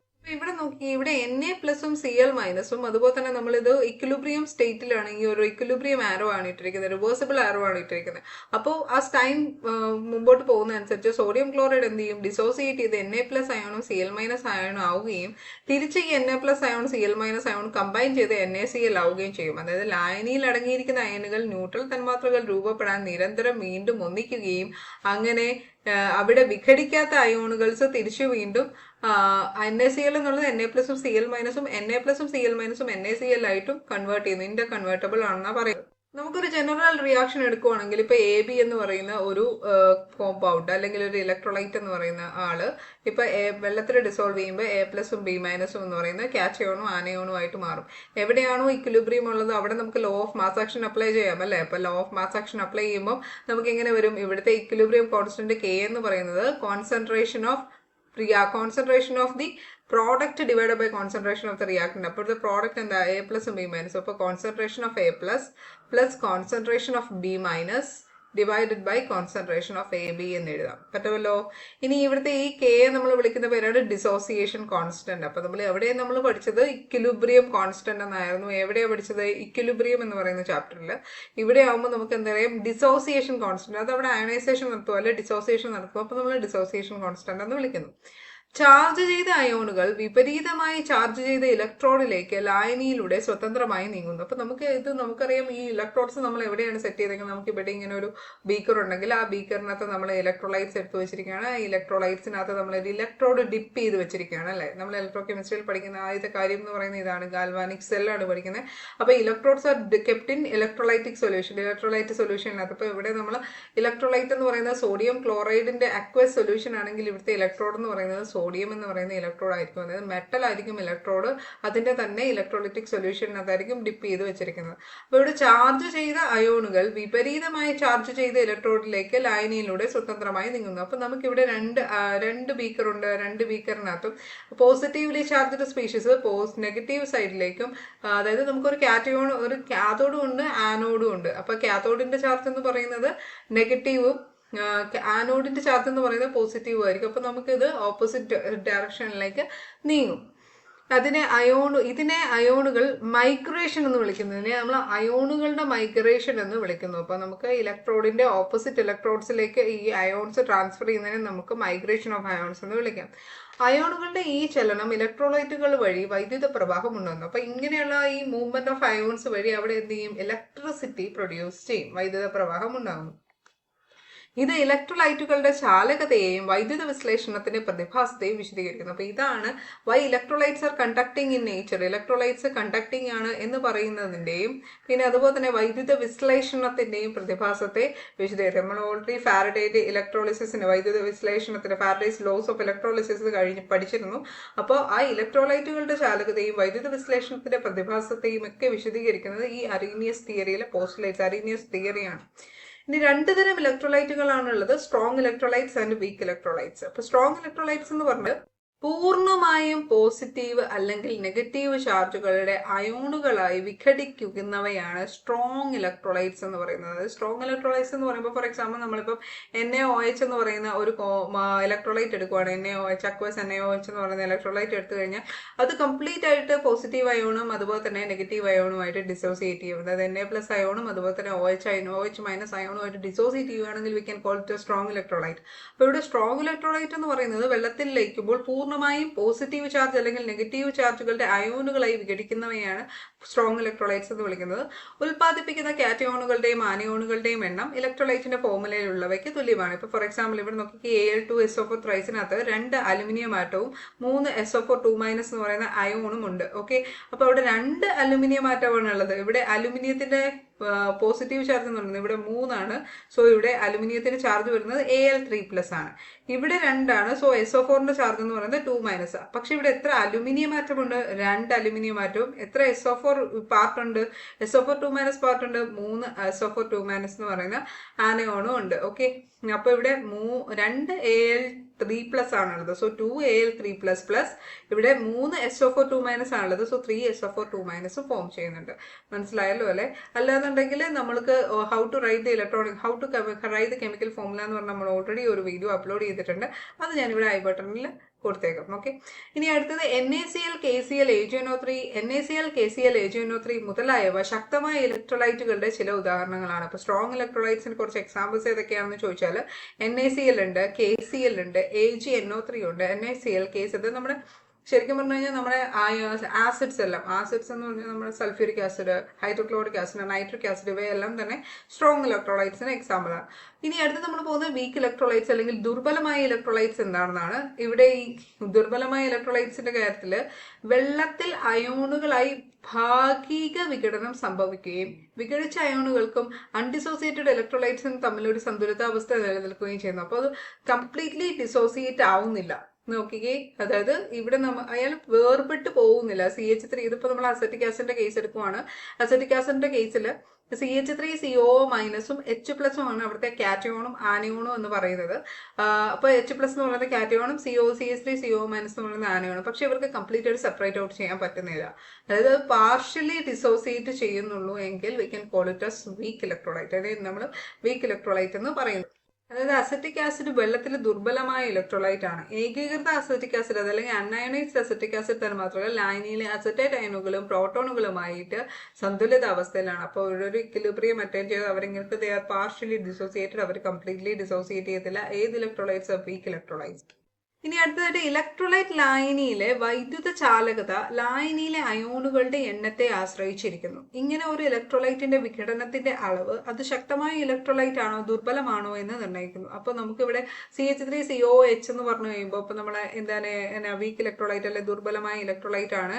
അതിനെന്ത് ഡിസോസിയേറ്റ് ചെയ്ത് കഴിയുമ്പോൾ CH3CO- അതുപോലെ തന്നെ H+- കംപ്ലീറ്റ് ആയിട്ട് ഡിസോസിയേറ്റ് ചെയ്യുന്നില്ല. അപ്പൊ നമുക്ക് ഈ ഒരെണ്ണം വിഘടിച്ച് 2 എണ്ണമായി എന്ന് പറയാൻ പറ്റത്തില്ല. ദേ ആർ പാർഷ്യലി ഡിസോസിയേറ്റ്. അപ്പൊ നമുക്ക് രണ്ടെണ്ണമായി എന്ന് കംപ്ലീറ്റ് ആയിട്ട് കാണിച്ചു കൊടുക്കാൻ പറ്റത്തില്ല. ഇപ്പൊ ഈ കേസിലാണെങ്കിൽ ഇലക്ട്രോലൈറ്റ് ലായനിയിലെ വൈദ്യുത ചാലകത ലായനിയിലെ അയോണുകളുടെ എണ്ണത്തെയാണ് ആശ്രയിച്ചിരിക്കുന്നത്. അപ്പൊ നമുക്ക് ഇവിടെ എന്ത് ചെയ്യും, വീക്ക് ഇലക്ട്രോലൈറ്റ്സിന്റെ കേസിൽ അത് വീക്ക് ഇലക്ട്രോലൈറ്റ്സിന്റെ കേസിൽ അത് എന്തുമാത്രം കണ്ടക്ട് ചെയ്യുന്നുണ്ട് എന്ന് വെച്ചിട്ട് whether the electrolyte is week or strong എന്ന് കണ്ടുപിടിക്കാൻ പറ്റും. ഇലക്ട്രോലൈറ്റുകൾ ലായനിയിൽ വിഘടിച്ച് പോസിറ്റീവ് അയോണുകളും നെഗറ്റീവ് അയോണുകളും ഉണ്ടാക്കുന്നുവെന്ന് നമുക്കറിയാം. AgNO3യുടെ കേസിൽ Ag+ഉം NO3- ഉണ്ടാവും. വൈദ്യുത വിശ്ലേഷണ സെല്ലിന്റെ ഇലക്ട്രോഡുകൾക്കിടയിൽ വൈദ്യുതധാര കടന്നു പോകുമ്പോൾ അയോണുകൾ എതിർവശത്തെ ഇലക്ട്രോഡുകളിലേക്ക് നീങ്ങുന്നു. അപ്പൊ നമ്മളിപ്പോൾ ഇവിടെ രണ്ട് സെല്ല് കൺസ്ട്രക്ട് ചെയ്യണം. ഇവിടെ രണ്ട് സെല്ലുണ്ട്, ഒരു സെല്ലുണ്ട്. ആ സെല്ലിന് രണ്ട് ഹാഫ് സെൽസ് ഉണ്ട്. അപ്പൊ ഹാഫ് സെല്ലിന്റെ ഇടയ്ക്കൂടെ നമ്മളൊരു സോൾട്ട് ബ്രിഡ്ജ് വെച്ചു. ഇവിടെ നമ്മളൊരു ഇലക്ട്രോഡ് വെച്ചു, ഇവിടെ നമ്മളൊരു ഇലക്ട്രോഡ് വെച്ചു. ഈ ഇലക്ട്രോഡ്സ് നമ്മൾ ഒരു ബാറ്ററി വഴിയോ അല്ലെങ്കിൽ ഗാൽവനോമീറ്റർ വഴിയോ ഗാൽവനോമീറ്റർ വഴിയോ അല്ലെങ്കിൽ വോൾട്ട് മീറ്റർ വഴിയോ കണ്ടക്ട് ചെയ്ത് കഴിയുമ്പോൾ ഇതിനകത്ത് ഇലക്ട്രോലൈറ്റ് ഉണ്ട്. അപ്പൊ ഈ ഇലക്ട്രോലൈറ്റിനകത്തുള്ള ഇലക്ട്രോലൈറ്റിനകത്തുള്ള അയോൺസും അതുപോലെ തന്നെ ഇപ്പൊ ഇത് ഫസ്റ്റ് ലെഫ്റ്റ് സൈഡിലുള്ളത് എപ്പോഴും ആനോഡ് ആയിരിക്കും, അതുപോലെ റൈറ്റ് സൈഡിലുള്ളത് എപ്പോഴും കാത്തോഡ് ആയിരിക്കും. നമുക്ക് ഗാൽവാനിക് സെല്ല് പഠിക്കുമ്പോൾ ഡീറ്റെയിൽ ആയിട്ട് പഠിക്കാം കേട്ടോ. അപ്പൊ ഇവിടെ ഈ ആനോഡിന്റെ ചാർജ് എന്ന് പറയുന്നത് പോസിറ്റീവ് ചാർജ് ആയിരിക്കും, കാരണം ആനിയോണിന്റെ ചാർജ് നെഗറ്റീവ് അല്ലേ. അപ്പൊ ആനിയോൺസ് ആനോഡിലേക്ക് അട്രാക്ട് ചെയ്യും, കാറ്റയോൺസ് കാത്തോഡിലേക്ക് അട്രാക്ട് ചെയ്യും. അപ്പൊ ഇങ്ങനെ നമുക്ക് വൈദ്യുത വിശ്ലേഷണ സെല്ലിന്റെ ഇലക്ട്രോഡുകൾക്കിടയിൽ വൈദ്യുതധാര കടന്നു പോകുമ്പോൾ അയോണുകൾ എതിർവശത്തെ ഇലക്ട്രോഡുകളിലേക്ക് നീങ്ങുന്നു, അതായത് ഓപ്പോസിറ്റ് ഡയറക്ഷനിലുള്ള ഇലക്ട്രോഡ്സിലേക്ക് നീങ്ങും. അങ്ങനെ ഇലക്ട്രോഡുകൾ അങ്ങനെ AgNO3യുടെ ഇലക്ട്രോലൈറ്റ് ലായനിയിൽ കാറ്റോണുകൾ Ag എന്ന് പറയുന്ന കാത്തോഡിലേക്കും ആനിയോണുകൾ NO3- എന്ന് പറഞ്ഞ ആനോഡിലേക്ക് നീങ്ങും. അപ്പൊ ആനിയോൺസ് എങ്ങോട്ട് പോകും, ആനോഡിലേക്കും പോകും. കാറ്റോൺസ് എങ്ങോട്ട് പോകും, കാത്തോഡിലേക്കും പോകും. അപ്പൊ CC എന്ന് വെച്ചാൽ പഠിച്ചാൽ മതി. ആനോഡിന്റെ ചാർജ് നെഗറ്റീവ് ആയതുകൊണ്ട് ആനോഡിന്റെ ചാർജ് പോസിറ്റീവ് ആയിരിക്കും. അങ്ങനെ ഇന്റർകണക്ട് ചെയ്ത് പഠിക്കണം. സാധാരണയായി വ്യത്യസ്ത അയോണുകൾ വ്യത്യസ്ത നിരക്കുകളിൽ നീങ്ങുന്നു. അപ്പോൾ അയോൺസിന്റെ സ്പീഡ് എന്ന് പറയുന്നത് ഡിപ്പെൻസ് അപ്പോൾ സൈസിനെ ഡിപ്പെൻഡ് ചെയ്തിട്ടായിരിക്കും അയോണുകളുടെ സ്പീഡ് എന്ന് പറയുന്നത്. ഓരോ അയോൺസും അതിൻ്റെതായ വ്യത്യസ്ത സ്പീഡുകളിലായിരിക്കും ട്രാവൽ ചെയ്യുന്നത്. അടുത്ത ഇലക്ട്രോലൈറ്റുകളുടെ ലായനിയുടെ ഗുണങ്ങൾ അയോണുകളുടെ ഗുണങ്ങളാണ്. അപ്പൊ ലായനിയുടെ ഗുണം എന്ന് പറഞ്ഞാൽ അതിനകത്തുള്ള അയോൺസിന്റെ ഗുണങ്ങളാണ്. ഇലക്ട്രോലൈറ്റ് ലായനിയിൽ അതിൽ മുക്കിയ ഇലക്ട്രോഡുകളിൽ ഒരു വൈദ്യുത മണ്ഡലം പ്രയോഗിച്ചില്ലെങ്കിൽ മുഴുവനും വൈദ്യുത ന്യൂട്രലാണ്. അപ്പൊ നമ്മൾ വൈദ്യുത മണ്ഡലം പ്രയോഗിച്ചില്ലെങ്കിൽ ആ ഇത് ന്യൂട്രൽ ആയിരിക്കും. ഹൈഡ്രജൻ അയോണുകളുടെ സാന്നിധ്യം H+ ലായനിയെ അസിഡിക് ആക്കുമ്പോൾ ഹൈഡ്രോക്സൈഡ് അയോണുകൾ OH- സാന്നിധ്യം ലായനിയെ ബേസിക് ആക്കുന്നു. അപ്പൊ നമുക്കറിയാം ആസിഡും ബേസും എന്താണെന്ന് വെച്ചാൽ ആസിഡ് എന്ന് വെച്ചാൽ presence of H+ ion makes it acidic അല്ലേ. അതുപോലെ തന്നെ presence of OH- makes it basic. അപ്പൊ നമുക്കറിയാം ഹൈഡ്രജൻ അയോണുകളുടെ സാന്നിധ്യം H+ ലായനി ഹൈഡ്രോജൻ അയോണുകളുടെ സാന്നിധ്യം ലായനിയെ അസിഡിക് ആക്കുമ്പോൾ ഹൈഡ്രോക്സൈഡ് അയോണുകളുടെ സാന്നിധ്യം ലായനിയെ ബേസിക് ആക്കുന്നു. ഇത്രയും കാര്യങ്ങളാണ് അരീനിയസിന്റെ പോസ്റ്റ്ലേറ്റ്സിൽ പറയുന്നത്. ഇനി ഈ അരീനിയസ് സിദ്ധാന്തത്തിന് കുറെ അധികം പരിമിതികളുണ്ട്. അതുകൊണ്ട് തന്നെ ലേറ്റർ നമുക്ക് വേറെ കുറെ സിദ്ധാന്തങ്ങൾ, വേറെ കുറെ തിയറി, ലോറി ബ്രോൺസ്റ്റഡ് തിയറി, അതുപോലെ തന്നെ ഒക്കെ നിലവിൽ വന്നിട്ടുണ്ട്. അപ്പോൾ അരീനിയസ് സിദ്ധാന്തത്തിന്റെ പരിമിതികളുണ്ട്. In order to overcome these limitations, ഈ ലിമിറ്റേഷൻസ് ഓവർകം ചെയ്യാൻ വേണ്ടിയിട്ടാണ് പുതിയ പുതിയ തിയറീസ് അല്ലെ പുതിയ ഇതൊക്കെ വന്നിട്ടുള്ളത്. ഓക്കെ, അപ്പൊ നമുക്കിനി അരീനിയസ് സിദ്ധാന്തത്തിന്റെ പരിമിതികൾ എന്തൊക്കെയാണെന്ന് നോക്കാം. ഈ സിദ്ധാന്തം അനുസരിച്ച് ജലത്തിൽ ലയിക്കുമ്പോൾ ഇലക്ട്രോലൈറ്റുകൾക്ക് വിഘടനം സംഭവിക്കുന്നു. അപ്പം അരീനിയസ് സിദ്ധാന്തം പറയുന്നത് electrolytes they will dissociate when it dissolves in water എന്നാണ് പറഞ്ഞിരിക്കുന്നത്. എന്നാൽ എക്സ്റേ പഠനങ്ങൾ അനുസരിച്ച് ചില ഇലക്ട്രോലൈറ്റുകൾ വിഘടിച്ചാണ് കാണപ്പെടുന്നത്. എക്സ്റേ പഠനങ്ങൾ ഇത് ഇലക്ട്രോലൈറ്റ്സ് വിഘടിച്ചാണ് കാണപ്പെടുന്നത്. അപ്പൊ ഈ സിദ്ധാന്തം അനുസരിച്ച് ജലത്തിൽ ലയിക്കുമ്പോൾ ഇലക്ട്രോലൈറ്റുകൾക്ക് വിഘടനം സംഭവിക്കുന്നു എന്നാണ് ഈ സിദ്ധാന്തം പറയുന്നത്. പക്ഷെ അല്ലാതെ തന്നെ ഇലക്ട്രോലൈറ്റുകൾ വിഘടിച്ച് കാണപ്പെടാറുണ്ട്. സ്ട്രോങ് ഇലക്ട്രോലൈറ്റുകളുടെ സ്വഭാവത്തെ കുറിച്ച് വിവരിക്കാൻ ഈ സിദ്ധാന്തത്തിന് സാധിച്ചില്ല. അപ്പൊ സ്ട്രോങ് ഇലക്ട്രോലൈറ്റുകളുടെ സ്വഭാവത്തെ കുറിച്ച് ഇവര് കൂടുതലായിട്ട് ഇതൊന്നും പറഞ്ഞിട്ടില്ല. ഒരു ഇലക്ട്രോലൈറ്റിന് ഉരുകിയ അവസ്ഥയിലും വൈദ്യുതി കടത്തിവിടാൻ സാധിക്കും. അതായത് ഉരുകിയ അവസ്ഥയിലും അയോണുകൾ വിഘടനം നടക്കുന്നുണ്ട്. അതിനാൽ ജലത്തിന്റെ കൃത്യമായ പ്രവർത്തനം ഈ സിദ്ധാന്തത്തിൽ പരാമർശിക്കപ്പെടുന്നില്ല. അപ്പൊ ഇതാണ് ഒരു ഇത്. അതായത് നമ്മൾ പറയുന്നത് ഈ മോൾട്ടൺ സ്റ്റേറ്റിൽ ഇത് കണ്ടക്ട് ചെയ്യാറുണ്ട്. അതായത് ഇലക്ട്രോലൈറ്റ്സ് മോൾട്ടൺ സ്റ്റേറ്റിൽ അതിനകത്ത് ഉരുകിയ അവസ്ഥ, അതായത് മോൾട്ടൺ സ്റ്റേറ്റില് ഇലക്ട്രോലൈറ്റ്സ് കണ്ടക്ട് ചെയ്യാറുണ്ട്. അപ്പോൾ ഒരു ഇലക്ട്രോലൈറ്റിന് ഉരുകിയ അവസ്ഥയിലും വൈദ്യുതി കടത്തിവിടാൻ സാധിക്കും. പക്ഷെ അത് നമ്മുടെ അരീനിയസ് പറഞ്ഞില്ല. ജലത്തിൽ ലയിക്കുന്ന കാര്യങ്ങളെ കുറിച്ചാണ് പറയുന്നത്. ഉരുകിയ അവസ്ഥയിൽ അയണുകളുടെ വിഘടനം നടക്കുന്നുണ്ട്. അതിനാൽ ജലത്തിന്റെ കൃത്യമായ പ്രവർത്തനം ഈ സിദ്ധാന്തത്തിൽ പരാമർശിക്കപ്പെട്ടില്ല. സോ ഇതൊക്കെയാണ് അരീനിയസിന്റെ തിയറിയിലെ ലിമിറ്റേഷൻസ് എന്ന് പറയുന്നത്. ഓക്കെ, അടുത്തായിട്ട് നമ്മൾ നോക്കാൻ പോകുന്ന ഓസ്റ്റ്വാൾഡിന്റെ നേർപ്പിക്കൽ നിയമം, അതായത് ഓസ്റ്റ്വാൾഡ്സ് ഡൈല്യൂഷൻ ലോ എന്താണെന്നാണ്. ഓസ്റ്റ്വാൾഡിന്റെ നേർപ്പിക്കൽ നിയമം ദുർബലമായ ഇലക്ട്രോലൈറ്റിന്റെ ഡിസോസിയേഷൻ സ്ഥിരാങ്കത്തെ ഡിഗ്രി ഓഫ് ഡിസോസിയേഷൻ ആൽഫയും ഇലക്ട്രോലൈറ്റിന്റെ ഗാഢതയും തമ്മിൽ ബന്ധിപ്പിക്കുന്നു. അപ്പോൾ ഓസ്റ്റ്വാൾഡിന്റെ നേർപ്പിക്കൽ നിയമം പറയുന്നത് വീക്ക് ഇലക്ട്രോലൈറ്റ്സിന്റെ ഡിസോസിയേഷൻ കോൺസ്റ്റന്റ് അതുപോലെ തന്നെ ഡിഗ്രി ഓഫ് ഡിസോസിയേഷൻ ആൽഫയും, അതായത് നമുക്ക് degree of dissociation alpha dissociation constant കെയും തമ്മിലുള്ള ഒരു റിലേഷൻ ആണ് ഈ ഓസ്വാൾഡ് ഡൈലൂഷൻ ലോ തരുന്നത്. ഫോർ എക്സാമ്പിൾ ഇപ്പൊ അസറ്റിക് ആസിഡിന്റെ കേസ്, അസറ്റിക് ആസിഡ് ഒരു വീക്ക് ഇലക്ട്രോലൈറ്റ് ആണല്ലോ. അപ്പൊ വീക്ക് ഇലക്ട്രോലൈറ്റ് ആയിട്ടുള്ള അസറ്റിക് ആസിഡ് വീക്ക് ഇലക്ട്രോലൈറ്റ്സിന്റെ കേസിൽ മാത്രമേ ഇത് ആപ്ലിക്കബിൾ ആവത്തുള്ളൂ. ഏത് ഓസ്വാൾഡ്സ് ഡൈലൂഷൻ ലോ ആപ്ലിക്കബിൾ ആവത്തുള്ളൂ. ഇപ്പൊ ഒരു ബൈനറി ഇലക്ട്രോലൈറ്റ് എ ബി പരിഗണിക്കുക. അതായത് ഒരു ബൈനറി ഇലക്ട്രോലൈറ്റ് എന്ന് പറഞ്ഞാൽ അതിനകത്ത് ആകെ രണ്ട് കമ്പോണൻസേ ഉള്ളൂ, എ എന്ന് പറയുന്ന ഒരു കമ്പോണന്റ്, ബി എന്ന് പറയുന്ന ഒരു കമ്പോണന്റ്. ഒരു ബൈനറി ഇലക്ട്രോലൈറ്റ് എ ബി പരിഗണിച്ചാൽ അത് വിഘടിച്ചിട്ട് നമുക്ക് എന്തുണ്ടാവും? ഒരു കാറ്റയോണും ഉണ്ടാവും, ഒരു ആനയോണും ഉണ്ടാവും.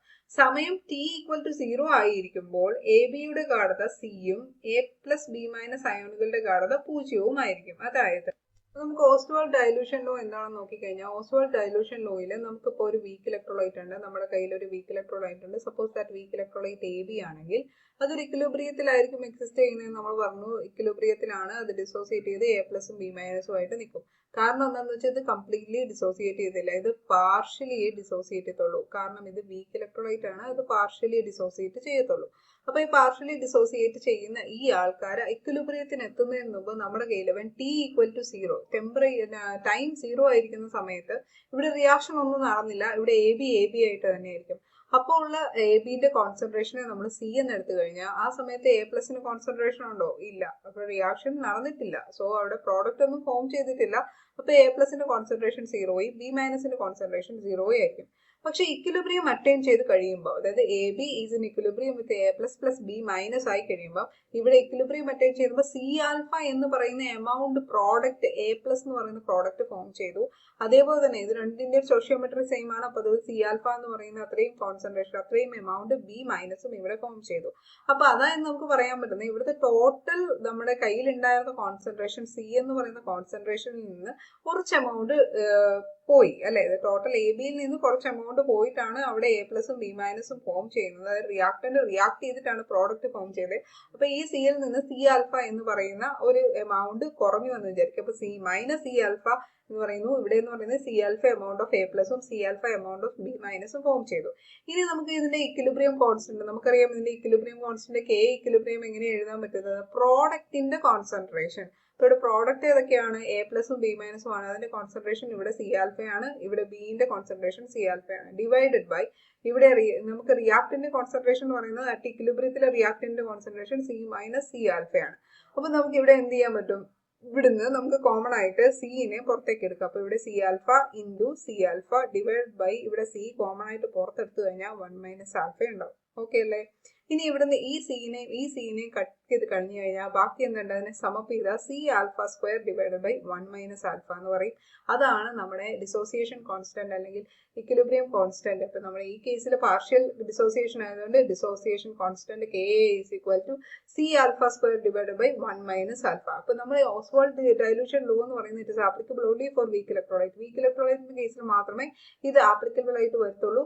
അത് it gives an idea about relation between alpha. ഇവിടെ ആൽഫ എന്ന് പറയുന്നത് എന്താ? ഡിഗ്രി ഓഫ് ഡിസോസിയേഷൻ ആണ്. ഡിസോസിയേറ്റ് ചെയ്തതിന്റെ ഡിഗ്രി ഓഫ് ഡിസോസിയേഷനും അതുപോലെ തന്നെ ഇവിടെ കെ എ എന്ന് പറയുന്നത് കെ എ അല്ല, കെ എന്ന് പറയുന്നത് നമ്മുടെ ഡിഗ്രി ഓഫ് ഡിസോസിയേഷൻ കോൺസ്റ്റന്റും. അപ്പൊ ഡിഗ്രി ഓഫ് ഡിസോസിയേഷനും ഡിസോസിയേഷൻ കോൺസ്റ്റന്റും തമ്മിലുള്ള ഒരു റിലേഷൻ ആണ് നമുക്ക് ഓസ്വാൾഡ് ഡൈലൂഷൻ ലോ തരുന്നത്. K is equal to C alpha square divide by 1 minus alpha. Clear അല്ലേ? K is equal to C alpha square divide by 1 minus alpha. ഇനി ഈ ഒരു പോയിന്റ് നോക്കണം. ദുർബലമായ ഇലക്ട്രോലൈറ്റിന്റെ ഡിഗ്രി ഓഫ് ഡിസോസിയേഷൻ ഒന്നിനേക്കാളും വളരെ ചെറുതാണ്. അപ്പൊ ആൽഫ എന്ന് പറയുന്നതാണ് നമ്മുടെ ഡിസോസിയേഷൻ, ഡിഗ്രി ഓഫ് ഡിസോസിയേഷൻ. ഈ ഡിഗ്രി ഓഫ് ഡിസോസിയേഷൻ എന്ന് പറയുന്നത് ഒന്നിനേക്കാട്ടിലും വളരെ ചെറുതായതുകൊണ്ട് ഇവിടെ 1 മൈനസ് ആൽഫനെ നമുക്ക് എന്തായിട്ട് എടുക്കാം? 1 ആയിട്ട് തന്നെ എടുക്കാം. അപ്പൊ നമ്മൾ ഇവിടെ കണ്ടുപിടിച്ചിരിക്കുന്നത് K is equal to C alpha square divide by 1 minus alpha എന്നുള്ളതാണ്. ആ 1 മൈനസ് ആൽഫനെ നമുക്ക് എങ്ങനെ എടുത്തു? ഈ ആൽഫനെ നമ്മൾ അങ്ങ് നിഗ്ലക്ട് ചെയ്തു. അപ്പൊ നമുക്ക് K is equal to C alpha square എന്ന് തന്നെ കിട്ടി. അപ്പൊ നമുക്ക് എങ്ങനെ എഴുതാം? Alpha square is equal to K by C എന്ന് എഴുതാം. അങ്ങനെ alpha square is equal to K by C എന്ന് എഴുതാം. അങ്ങനെ alpha is equal to root K by C എന്ന് എഴുതാം. അപ്പൊ നമുക്ക് ഇവിടെ relation between equilibrium constant dissociation constant, equilibrium constant എന്ന് പറഞ്ഞാൽ ഇവിടുത്തെ ഡിസോസിയേഷൻ കോൺസ്റ്റന്റ് ഡിഗ്രി ഓഫ് ഡിസോസിയേഷനും തമ്മിലുള്ള ഒരു റിലേഷൻ ആണ് കിട്ടുന്നത് എവിടെ? Ostwald dilution law.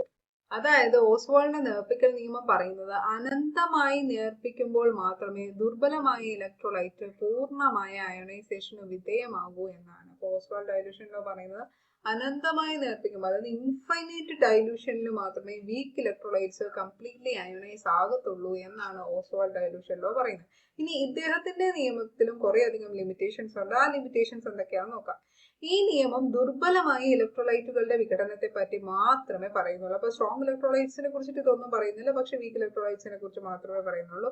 അതുകൊണ്ട് തന്നെ അത് ഒന്നാമത്തെ ലിമിറ്റേഷൻ ആണ്. only it depends upon or only it is concentrating only on the weak electrolytes.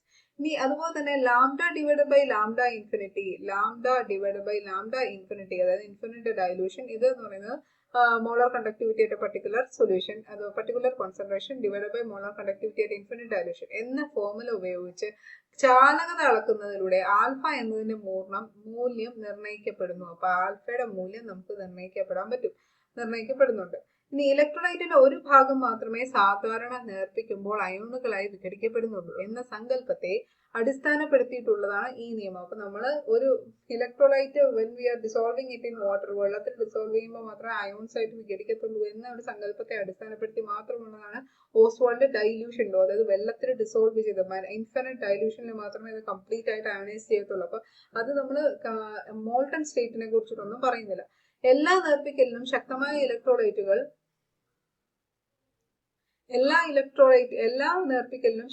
ഇലക്ട്രോലൈറ്റുകൾ പൂർണ്ണമായും അയണീകരിക്കപ്പെടുന്നു. കൂടാതെ ലാംഡ ബൈ ലാംഡ ഇൻഫിനിറ്റി ആൽഫയുടെ കൃത്യമായ മൂല്യം നൽകുന്നില്ല. അപ്പോൾ അവിടെ നമുക്ക് മേളിൽ പറഞ്ഞത് ലാംഡ ബൈ ലാംഡ ഇൻഫിനിറ്റി എന്ന ഫോർമുല ഉപയോഗിച്ച് ചാലകത അളക്കുന്നതിലൂടെ ആൽഫ എന്നതിന്റെ മൂല്യം നിർണ്ണയിക്കപ്പെടുന്നു. ഇനി ഇലക്ട്രോലൈറ്റിന്റെ ഒരു ഭാഗം മാത്രമേ സാധാരണ നേർപ്പിക്കുമ്പോൾ അയനുകളായി വിഘടീകരിക്കപ്പെടുന്നു എന്ന സങ്കല്പത്തെ അടിസ്ഥാനപ്പെടുത്തിയിട്ടുള്ളതാണ് ഈ നിയമം. എല്ലാ നേർപ്പിക്കലിലും ശക്തമായ ഇലക്ട്രോഡുകൾ പൂർണ്ണമായി അണുകരിക്കപ്പെടുന്നുണ്ട്. കൂടാതെ ലാംഡ ബൈ ലാംഡ ഇൻഫിനിറ്റി ആൽഫയുടെ കൃത്യമായ മൂല്യം നൽകുന്നത്. അതായത് സ്ട്രോങ് ഇലക്ട്രോലൈറ്റ്സിന്റെ കേസിലാണ് ഈ പറയുന്നത്. അപ്പോൾ Ostwald dilution law is entirely for weak electrolyte, not for strong electrolyte. ഇനി അയോണുകളുടെ സാന്ദ്രത വളരെ ഉയർന്നതായിരിക്കുമ്പോൾ അയോണുകളുടെ ചാർജുകളുടെ സാന്നിധ്യം സന്തുലിതാവസ്ഥയെ ഗണ്യമായി ബാധിക്കുന്നു. അതിനാൽ ശക്തമായ ഇലക്ട്രോലൈറ്റുകളുടെ കാര്യത്തിൽ ലോ ഓഫ് മാസ് ആക്ഷൻ അതിന്റെ ലളിതമായ രൂപത്തിൽ ശക്തമായി ഉപയോഗിക്കാൻ കഴിയുന്നത്. അതായത് it is not for strong electrolyte. Strong ഇലക്ട്രോലൈറ്റിനെ കുറിച്ചിട്ട് സ്ട്രോങ് ഇലക്ട്രോലൈറ്റിൻ്റെതായ ഒരു കാര്യങ്ങളും ഓസ്വാൾഡ് ഡൈലൂഷൻ ലോയിൽ പറയുന്നില്ല. അതാണ് ഇതിന്റെ ഏറ്റവും വലിയ ലിമിറ്റേഷൻ എന്ന് പറയുന്നത്. ഓക്കെ അല്ലേ? അടുത്തായിട്ട് നമുക്ക് ഡിബൈ-ഹക്കൽ-ഓൺസാഗർ ഇക്വേഷൻ എന്താണെന്ന് നോക്കാം. നമ്മളിപ്പോൾ ഓസ്വാൾഡ് ഡൈലൂഷൻ ലോ ആയിരുന്നു പഠിച്ചത്. It is entirely depend upon entirely for weak electrolyte. ഇനിയിപ്പോൾ നമുക്ക് ഡിബൈ-ഹക്കൽ-ഓൺസാഗർ ഇക്വേഷൻ എന്താണെന്ന് നോക്കാം. ഡിബൈ-ഹക്കൽ-ഓൺസാഗർ തിയറി, ഡിബൈ-ഹക്കൽ-ഓൺസാഗർ സിദ്ധാന്തം അനുസരിച്ച് എല്ലാ ശക്തമായ ഇലക്ട്രോലൈറ്റുകളും ഖരാവസ്ഥയിൽ പോലും പൂർണ്ണമായും അയണൈസ് ചെയ്യുന്നു. അപ്പൊ ഡിബൈ-ഹക്കൽ-ഓൺസാഗർ സിദ്ധാന്തം എന്ന് പറയുന്നത് ഫോർ സ്ട്രോങ് ഇലക്ട്രോലൈറ്റ് ആണ്. അതെങ്കിൽ ശക്തമായ ഇലക്ട്രോലൈറ്റ്സിന് വേണ്ടിയിട്ടാണ് ഡിബൈ-ഹക്കൽ-ഓൺസാഗർ അദ്ദേഹത്തിന്റെ സിദ്ധാന്തം കൊണ്ടുവന്നത്. എല്ലാ ശക്തമായ ഇലക്ട്രോലൈറ്റുകളും ഖരാവസ്ഥയിൽ പോലും പൂർണ്ണമായും അയണൈസ് ചെയ്യുന്നു. അതായത് മോൾട്ടൺ സ്റ്റേറ്റ് എന്ന് പറയുന്ന ആ ഒരു കോൺസെപ്റ്റ് ഇവിടെ ഇൻട്രൊഡ്യൂസ് ചെയ്യാണ് ഡിബൈയും ഹക്കലും ഓൺസാഗറും ചേർന്നിട്ട്. ഖരാവസ്ഥയിൽ അയോണുകൾക്ക് ചലിക്കാൻ സ്വാതന്ത്ര്യമില്ല. അയോണുകൾ ഉരുകിയ അവസ്ഥയിലോ ലായനിയുടെ അവസ്ഥയിലോ ചലനാത്മകമാകുന്നു. അതായത് ഉരുകിയ അവസ്ഥ എന്ന് പറയുന്ന കോൺസെപ്റ്റ് ഡിബൈയും ഹക്കലും ഓൺസാഗറും ചേർന്നിട്ട് ഇൻട്രൊഡ്യൂസ് ചെയ്യുകയാണ് ഇവിടെ. അപ്പോൾ ഖരാവസ്ഥയിൽ അയോണുകൾക്ക് ചലിക്കാൻ സാധിക്കുന്നില്ല, പക്ഷെ ഉരുകിയ അവസ്ഥയിൽ ലായനിയുടെ അവസ്ഥയിലോ അത് ചലനാത്മകത. അയോണുകളുടെ ചലനാത്മകത മാധ്യമത്തിന്റെ വിസ്കോസിറ്റിയെയും ഓരോ അയോണുകളുമായി ബന്ധപ്പെട്ടിരിക്കുന്ന ലായക തന്മാത്രകളുടെ എണ്ണത്തെയും ആശ്രയിച്ചിരിക്കുന്നത്. അപ്പൊ അയോണുകളുടെ ഈ മൂവ്മെന്റ് എങ്ങനെയാന്ന് വെച്ച് കഴിഞ്ഞാൽ ആ ഒരു മീഡിയത്തിൽ ഇപ്പൊ നമ്മൾ ഡിസോൾവ് ചെയ്യുന്ന ആ ഒരു സോൾവെന്റിന്റെ വിസ്കോസിറ്റിയെയും അതുപോലെ തന്നെ ഓരോ അയോണുകളുമായി ബന്ധപ്പെട്ടിരിക്കുന്ന ലായക തന്മാത്രകളുടെ എണ്ണത്തെയും ആശ്രയിച്ചിരിക്കുന്നു. അയോണുകളുടെ ചലനശേഷിയിലെ വർധനവാണ് നേർപ്പിക്കലിൽ ശക്തമായ ഇലക്ട്രോലൈറ്റുകളുടെ ഇക്വലന്റ് ചാലകതയിലെ വർധനവിന് കാരണം. അപ്പോൾ ഈ അയോണുകളുടെ മൂവ്മെന്റ്സ് കൂടുന്നത് എപ്പോഴാണ്? നേർപ്പിക്കൽ ഡൈലൂട്ട് ചെയ്യുമ്പോഴാണ് അതിന്റെ മൂവ്മെന്റ്സ് കൂടുന്നത്. അതാണ് ശക്തമായ ഇലക്ട്രോലൈറ്റുകളുടെ ഇക്വലന്റ് ചാലകതയിലെ വർധനവിന് കാരണം. അപ്പൊ അത് ഡൈലൂഷൻ കൂടുമ്പോൾ എന്ത് സംഭവിക്കും? കണ്ടക്ടിവിറ്റി കൂടും. കുറഞ്ഞ നേർപ്പിക്കലിൽ പോലും ശക്തമായ ഇലക്ട്രോലൈറ്റ് പൂർണ്ണമായും വിഘടിക്കുന്നു. ചെറിയൊരു നേർപ്പിക്കൽ, ചെറിയ ഡൈലൂഷൻ നടത്തിയാൽ പോലും, ചെറുതായിട്ട് വെള്ളം ആഡ് ചെയ്താൽ പോലും, വെള്ളം അല്ലെങ്കിൽ ഏതെങ്കിലും ഒരു സോൾവെന്റ് ആഡ് ചെയ്താലും അത് കംപ്ലീറ്റ് ആയിട്ട് ഡിസോസിയേറ്റ് ചെയ്യുന്നു. എന്നാൽ കുറഞ്ഞ നേർപ്പിക്കലിൽ അയോണുകളുടെ ചലനശേഷി കുറവായതിനാൽ ഇക്വലന്റ് ചാലകത കുറവാണ്. അപ്പൊ പക്ഷേ കുറഞ്ഞ നേർപ്പിക്കൽ, അതായത് നമ്മളിപ്പോ ഫോർ എക്സാമ്പിൾ ഒരു സ്പൂൺ സോൾട്ട് എടുത്തു, അല്ലെ ഒരു സ്പൂൺ NaCl എടുത്തു, അതിലേക്ക് ഞാൻ ഒരു സ്പൂൺ വെള്ളം ഒഴിക്കുന്നു, അതായത് ഒരു സ്പൂൺ സോൾട്ടിന് ഇക്വലന്റ് ആയിട്ട് ഞാൻ ഒരു സ്പൂൺ വാട്ടർ ആഡ് ചെയ്യുന്നു. Okay, 1 spoon water. ഇനി ഒരു സ്പൂൺ സോൾട്ട് ഞാൻ ഒരു ഗ്ലാസ് വാട്ടറിൽ ഡിസോസിയേറ്റ് ചെയ്യുമ്പോൾ, ഒരു ഗ്ലാസ് വാട്ടറിൽ ഡിസോൾവ് ചെയ്യാൻ പോവാണ്. അപ്പൊ എവിടെയായിരിക്കും അതിനകത്ത് അയോൺസിന്റെ മൂവ്മെന്റ് ഫ്രീ ആയിട്ട് നടക്കുന്നത്? ഒരു ഗ്ലാസ് വെള്ളത്തിലായിരിക്കും അയോൺസിന്റെ ഡിസോസിയേഷൻ കൂടുതലായിട്ട് നടക്കുന്നത്. അപ്പൊ ഒരു സ്പൂൺ സോൾട്ട് ഒരു സ്പൂൺ വെള്ളത്തിലാണോ അതോ ഒരു സ്പൂൺ സോൾട്ട് ഒരു ഗ്ലാസ് വെള്ളത്തിലാണോ, എവിടെയായിരിക്കും അതിന്റെ കണ്ടക്ടിവിറ്റി, അതായത് മൂവ്മെന്റ് ഓഫ് അയോൺസ് ഫ്രീ ആയിട്ട് നടക്കുന്നത് എവിടെയായിരിക്കും? ഓഫ് കോഴ്സ് ഇവിടെ ആയിരിക്കും, അല്ലെ? അപ്പോ കുറഞ്ഞ നേർപ്പിക്കലിൽ പോലും ശക്തമായ ഇലക്ട്രോലൈറ്റുകൾ പൂർണ്ണമായും വിഘടിക്കുന്നതിൽ കംപ്ലീറ്റ്ലി അയണൈസ്. എന്നാൽ കുറഞ്ഞ നേർപ്പിക്കലിൽ അയോണുകളുടെ ചലനശേഷി കുറവായതിനാൽ ഇക്വലന്റ് ചാലകത കുറവാക്കും. കുറഞ്ഞ നേർപ്പിക്കലിലാണെങ്കിൽ അയോണുകളുടെ മൂവ്മെന്റ് ചെറുതായിട്ട് കുറയും, അതുകൊണ്ട് ഇക്വലന്റ് ചാലകത, ഇക്വലന്റ് കണ്ടക്ടിവിറ്റി കുറവായിരിക്കും. ഇനി അത് വെച്ചിട്ട് ദിബയും ഹക്കലും മോൺസഗറും ചേർന്നിട്ട് ഒരു ഗ്രാഫ് പ്ലോട്ട് ചെയ്തായിരുന്നു. ഗ്രാഫാണിത്. ആ ഗ്രാഫിൽ നമുക്ക് വീക്ക് ഇലക്ട്രോലൈറ്റിന്റെ കേസും സ്ട്രോങ് ഇലക്ട്രോണിന്റെ കേസും കംപ്ലീറ്റ് ആയിട്ട് തരുന്നുണ്ട്. സ്ട്രോങ് ഇലക്ട്രോലൈറ്റ് നമുക്ക് ഈ ഒരു ഗ്രാഫ് വെച്ച് എക്സ്ട്രാപോളേറ്റ് ചെയ്ത് അതിന്റെ ലിമിറ്റിംഗ് മോളാർ കണ്ടക്ടിവിറ്റി കണ്ടുപിടിക്കാൻ പറ്റും. എക്സ്ട്രാപോളേറ്റ് എന്ന് പറഞ്ഞാൽ ഈ ഗ്രാഫ് ഇങ്ങോട്ട് നീട്ടി വരച്ചിട്ട് നമുക്ക് ആ പർട്ടിക്കുലർ ലിമിറ്റിംഗ് മോളാർ കണ്ടക്ടിവിറ്റി അല്ലെങ്കിൽ മോളാർ കണ്ടക്ടിവിറ്റി ആയിട്ട് ഇൻഫിനിറ്റ് ഡൈലൂഷൻ കണ്ടുപിടിക്കാൻ പറ്റും. പക്ഷെ വീക്ക് ഇലക്ട്രോലൈറ്റിന്റെ കേസിൽ നമുക്ക് ഗ്രാഫിക്കലി ഈ ഒരു പ്ലോട്ട് വെച്ചിട്ട് നമുക്ക് വീക്ക് ഇലക്ട്രോലൈറ്റിന്റെ ലിമിറ്റിംഗ് മോളാർ കണ്ടക്ടിവിറ്റി കണ്ടുപിടിക്കാൻ സാധ്യമല്ല. അപ്പോൾ this is the typical variation of molar conductance with the square root of the concentration of both strong and weak electrolyte. കിട്ടിയല്ലോ. അപ്പൊ ഇതാണ് ഗ്രാഫ് എന്ന് പറയുന്നത്. ഡിബൈ-എപ്സിലോൺ-സാഗർ ഇക്വേഷൻ എന്ന് പറയുമ്പോൾ ആ ഒരു ഇക്വേഷന് മുമ്പായിട്ട് വരുന്ന ഗ്രാഫാണ്. അടുത്തായിട്ട് നമ്മൾ നോക്കാൻ പോകുന്നത് ശക്തമായ ഇലക്ട്രോലൈറ്റിക് ലായനിയുടെ ചാലകതയെ ബാധിക്കുന്ന ഘടകങ്ങൾ, അതായത് സ്ട്രോങ് ഇലക്ട്രോലൈറ്റ്. നമ്മളിപ്പോൾ ഡിബൈ-ഹക്കൽ-ഓൺസാഗർ തിയറിയാണ്. ഡിബൈ-ഹക്കൽ-ഓൺസാഗർ തിയറി മെയിൻലി സ്ട്രോങ് ഇലക്ട്രോലൈറ്റിനാണ്. അപ്പോൾ നമുക്ക് സ്ട്രോങ് ഇലക്ട്രോലൈറ്റിന്റെ ലായനിയുടെ കണ്ടക്ടിവിറ്റിനെ ബാധിക്കുന്ന ഘടകങ്ങൾ ഏതൊക്കെയാണെന്ന് നോക്കാം. ഒന്നാമത്തത് റിലാക്സേഷൻ എഫക്റ്റ് ആണ്, അതായത് അസിമെട്രി എഫക്റ്റ് അല്ലെങ്കിൽ റിലാക്സേഷൻ എഫക്റ്റ് എന്ന് പറയുന്നത്. ഒരു ഇലക്ട്രോലൈറ്റ് ലായനിയിലെ ഓരോ അയോണും വിപരീത ചാർജുള്ള അയോണുകളുടെ അന്തരീക്ഷത്താൽ ചുറ്റപ്പെട്ടിരിക്കുന്നു. അപ്പൊ നമുക്കിപ്പോ NaCl-നകത്ത് Cl മൈനസ് അയോൺസ് ഉണ്ട്. ഈ Cl മൈനസ് അയോൺസിന് ചുറ്റും ആരാണുള്ളത്? Na+ അയോൺസ് ഇങ്ങനെയുണ്ട്. കണ്ടോ, ചുറ്റിനും ആരുള്ളത്? Na+ അയോൺസ് ഇങ്ങനെയുണ്ട്. അപ്പൊ നമ്മൾക്ക് ഒരു ഇലക്ട്രോലൈറ്റ് ലായനിയിലെ ഓരോ അയോണും വിപരീത ചാർജുള്ള അയോണുകളുടെ അന്തരീക്ഷത്താൽ ചുറ്റപ്പെട്ടിരിക്കുന്നു. ഓക്കെ, വൈദ്യുത മണ്ഡലം പ്രയോഗിക്കാത്തപ്പോൾ അയോണിക് അന്തരീക്ഷം സമമിതിയാണ്. അപ്പൊ വൈദ്യുത മണ്ഡലം ഒന്നും നമ്മൾ പ്രയോഗിക്കുന്നില്ലെങ്കിൽ എന്ത് സംഭവിക്കും? അത് സിമെട്രിക്കൽ ആയിരിക്കും, അല്ലെങ്കിൽ അയോണിക് അന്തരീക്ഷം സമമിതിയായിരിക്കും. അപ്പോ വൈദ്യുത മണ്ഡലം പ്രയോഗിക്കുമ്പോഴാണെങ്കിലോ, വൈദ്യുത മണ്ഡലം പ്രയോഗിക്കുമ്പോൾ കേന്ദ്ര പോസിറ്റീവ് അയോൺ കാഥോഡിലേക്ക് നീങ്ങും, അതേസമയം അതിന്റെ നെഗറ്റീവ് ചാർജ് അയോണുകൾ ആനോഡിലേക്ക് നീങ്ങും. തൽഫലമായി അയോണിക് അന്തരീക്ഷത്തിന്റെ സമമിതി നശിപ്പിക്കപ്പെടുകയും അസമമായ അയോണിക് അന്തരീക്ഷം മാറുകയും ചെയ്യുന്നു. അപ്പൊ ഇവിടെ ശരിക്കും എന്താ, വൈദ്യുതി മണ്ഡലം ഒന്നും പ്രയോഗിക്കാതിരിക്കുന്ന സമയത്ത് നമുക്ക് Cl മൈനസ് അയോൺസിന്റെ ചുറ്റും ആരുണ്ടാവും? സോഡിയം പ്ലസ് അയോൺസ് ഉണ്ടാവും. പക്ഷെ വൈദ്യുത മണ്ഡലം പ്രയോഗിക്കുമ്പോൾ എന്ത് സംഭവിക്കും? ഈ പോസിറ്റീവ്ലി ചാർജ്ഡ് അയോൺസ് കാഥോഡിലേക്കും നെഗറ്റീവ്ലി ചാർജ്ഡ് അയോൺസ് ആനോഡിലേക്കും മൂവ് ചെയ്യാൻ തുടങ്ങും, അതായത് ഓപ്പോസിറ്റ്ലി ചാർജ്ഡ് ഇലക്ട്രോഡ്സിലേക്ക് മൂവ് ചെയ്യും. തൽഫലമായി അയോണിക് അന്തരീക്ഷത്തിന്റെ ആ സമമിതി നശിപ്പിക്കപ്പെടുകയും ഇപ്പോൾ സിമെട്രി എന്ത് ചെയ്യും? ലോസ് ആവും, അസമമായ അയോണിക് അന്തരീക്ഷമായി മാറുകയും ചെയ്യുന്നു. ചലിക്കുന്ന അയോണിന്റെ പിൻഭാഗത്ത് നെഗറ്റീവ് ചാർജ് ചെയ്ത അയോണുകളുടെ ആധിക്യം ഉണ്ടാവും. അപ്പൊ ഈ അയോണിന്റെ പുറകിലായിട്ട് നെഗറ്റീവ് ചാർജസിന്റെ അയോണുകളുടെ ആധിക്യം ഉണ്ടാവും. അതിനാൽ ചലിക്കുന്ന സെൻട്രൽ പോസിറ്റീവ് അയോണിന്റെ ഒരു ബാക്ക്വേർഡ് പുൾ അനുഭവിക്കുന്നു. അപ്പം മുമ്പ് പോകുന്ന പോസിറ്റീവ് അയോൺസ് ആണെങ്കിൽ പോസിറ്റീവ് അയോൺസിനെ ആര് വലിക്കും? നമ്മൾ നെഗറ്റീവ് അയോൺസിന് തമ്മിലുള്ള അട്രാക്ഷൻ ഉണ്ടാവും. ആ അട്രാക്ഷനെയാണ് നമ്മൾ ബാക്ക്വേർഡ് പുൾ എന്ന് പറയുന്നത്. ഈ പ്രഭാവം അയോണിന്റെ ചലനാത്മകത കുറയ്ക്കുന്നു. അതുകൊണ്ട് തന്നെ പോസിറ്റീവ് ചാർജിന് സ്പീഡിലി അങ്ങ് മൂവ് ചെയ്യാൻ പറ്റത്തില്ല, കാരണം അതിന് ഓൾറെഡി ഒരു ബാക്ക്വേർഡ് പുൾ അനുഭവിക്കുന്നുണ്ട്. ഈ ഫലത്തെ അസിമെട്രിക് ഇഫക്റ്റ് എന്ന് വിളിക്കുന്നു. ഈ എഫക്റ്റിനെയാണ് അസിമെട്രിക് എഫക്റ്റ് എന്ന് വിളിക്കുന്നത്. ഒരു പുതിയ അയോണിക് അന്തരീക്ഷം രൂപപ്പെടാൻ കുറച്ച് സമയം എടുക്കുമെന്നതിനാൽ ഇതിനെ റിലാക്സേഷൻ എഫക്റ്റ് എന്ന് വിളിക്കുന്നു. അപ്പൊ ഈ ഒരു എഫക്റ്റിനെ നമ്മൾ അസിമെട്രിക് എഫക്റ്റ് അല്ലെങ്കിൽ റിലാക്സേഷൻ എഫക്റ്റ് എന്ന് വിളിക്കുന്നു. സ്ട്രോങ് ഇലക്ട്രോലൈറ്റിന്റെ കണ്ടക്ടിവിറ്റിനെ ബാധിക്കുന്ന ഒന്നാമത്തെ ഇഫക്റ്റ് എന്ന് പറയുന്നത് റിലാക്സേഷൻ എഫക്റ്റ് അല്ലെങ്കിൽ അസിമെട്രിക്. നമ്മുടെ റിലാക്സേഷൻ എഫക്റ്റ് എന്താണ്, സിമെട്രിക് എഫക്റ്റ് ആണ് എന്താണ് നമ്മൾ ഓൾറെഡി ഡിസ്കസ് ചെയ്തതിന്റെ പിക്ചോറിയൽ റിപ്രസെന്റേഷൻ ആണ് ഈ കാണിച്ചിരിക്കുന്നത്. ഇതാണ് സിമെട്രിക്കൽ അയണിക് അറ്റ്മോസ്ഫിയർ എന്ന് പറയുന്നത്. ഒരു പോസിറ്റീവ്ലി ചാർജിന് ചുറ്റും സിമെട്രിക്കൽ ആയിട്ട്, അതായത് സമമിതിയോടുകൂടി അയോൺസ് അറേഞ്ച് ചെയ്തിരിക്കുന്ന ഒരു ഫിഗർ ആണിത്. പക്ഷേ അസിമെട്രിക്കൽ അയണിക് അറ്റ്മോസ്ഫിയർ എന്ന് പറഞ്ഞു കഴിഞ്ഞാൽ എപ്പോഴാണ് നമ്മൾ വൈദ്യുത മണ്ഡലം പ്രയോഗിക്കുന്നത് അപ്പോഴേക്കും പോസിറ്റീവ്ലി ചാർജ്ഡ് അയോൺസ് അതിന്റെ ഇലക്ട്രോഡ് ആയിട്ടുള്ള കാത്തോഡിലേക്ക് മൂവ് ചെയ്യും. ആ മൂവ് ചെയ്യുന്ന സമയത്ത് ഒരു അസിമെട്രി രൂപപ്പെടും. ആ അസിമെട്രിക്ക് രൂപപ്പെടുന്നത് കൊണ്ട് തന്നെ പോസിറ്റീവ്ലി ചാർജും നെഗറ്റീവ്ലി ചാർജും ഇങ്ങനെ അറേഞ്ച് ചെയ്യും. എന്നിട്ട് എന്ത് സംഭവിക്കും വെച്ചാൽ ഈ നെഗറ്റീവ്ലി ചാർജ്ഡ് അയോൺസ് ഈ പോസിറ്റീവ്ലി ചാർജിലേക്ക് ഒരു അട്രാക്ഷൻ പാസ് ചെയ്യും. അട്രാക്ഷൻ ഉണ്ടാവും.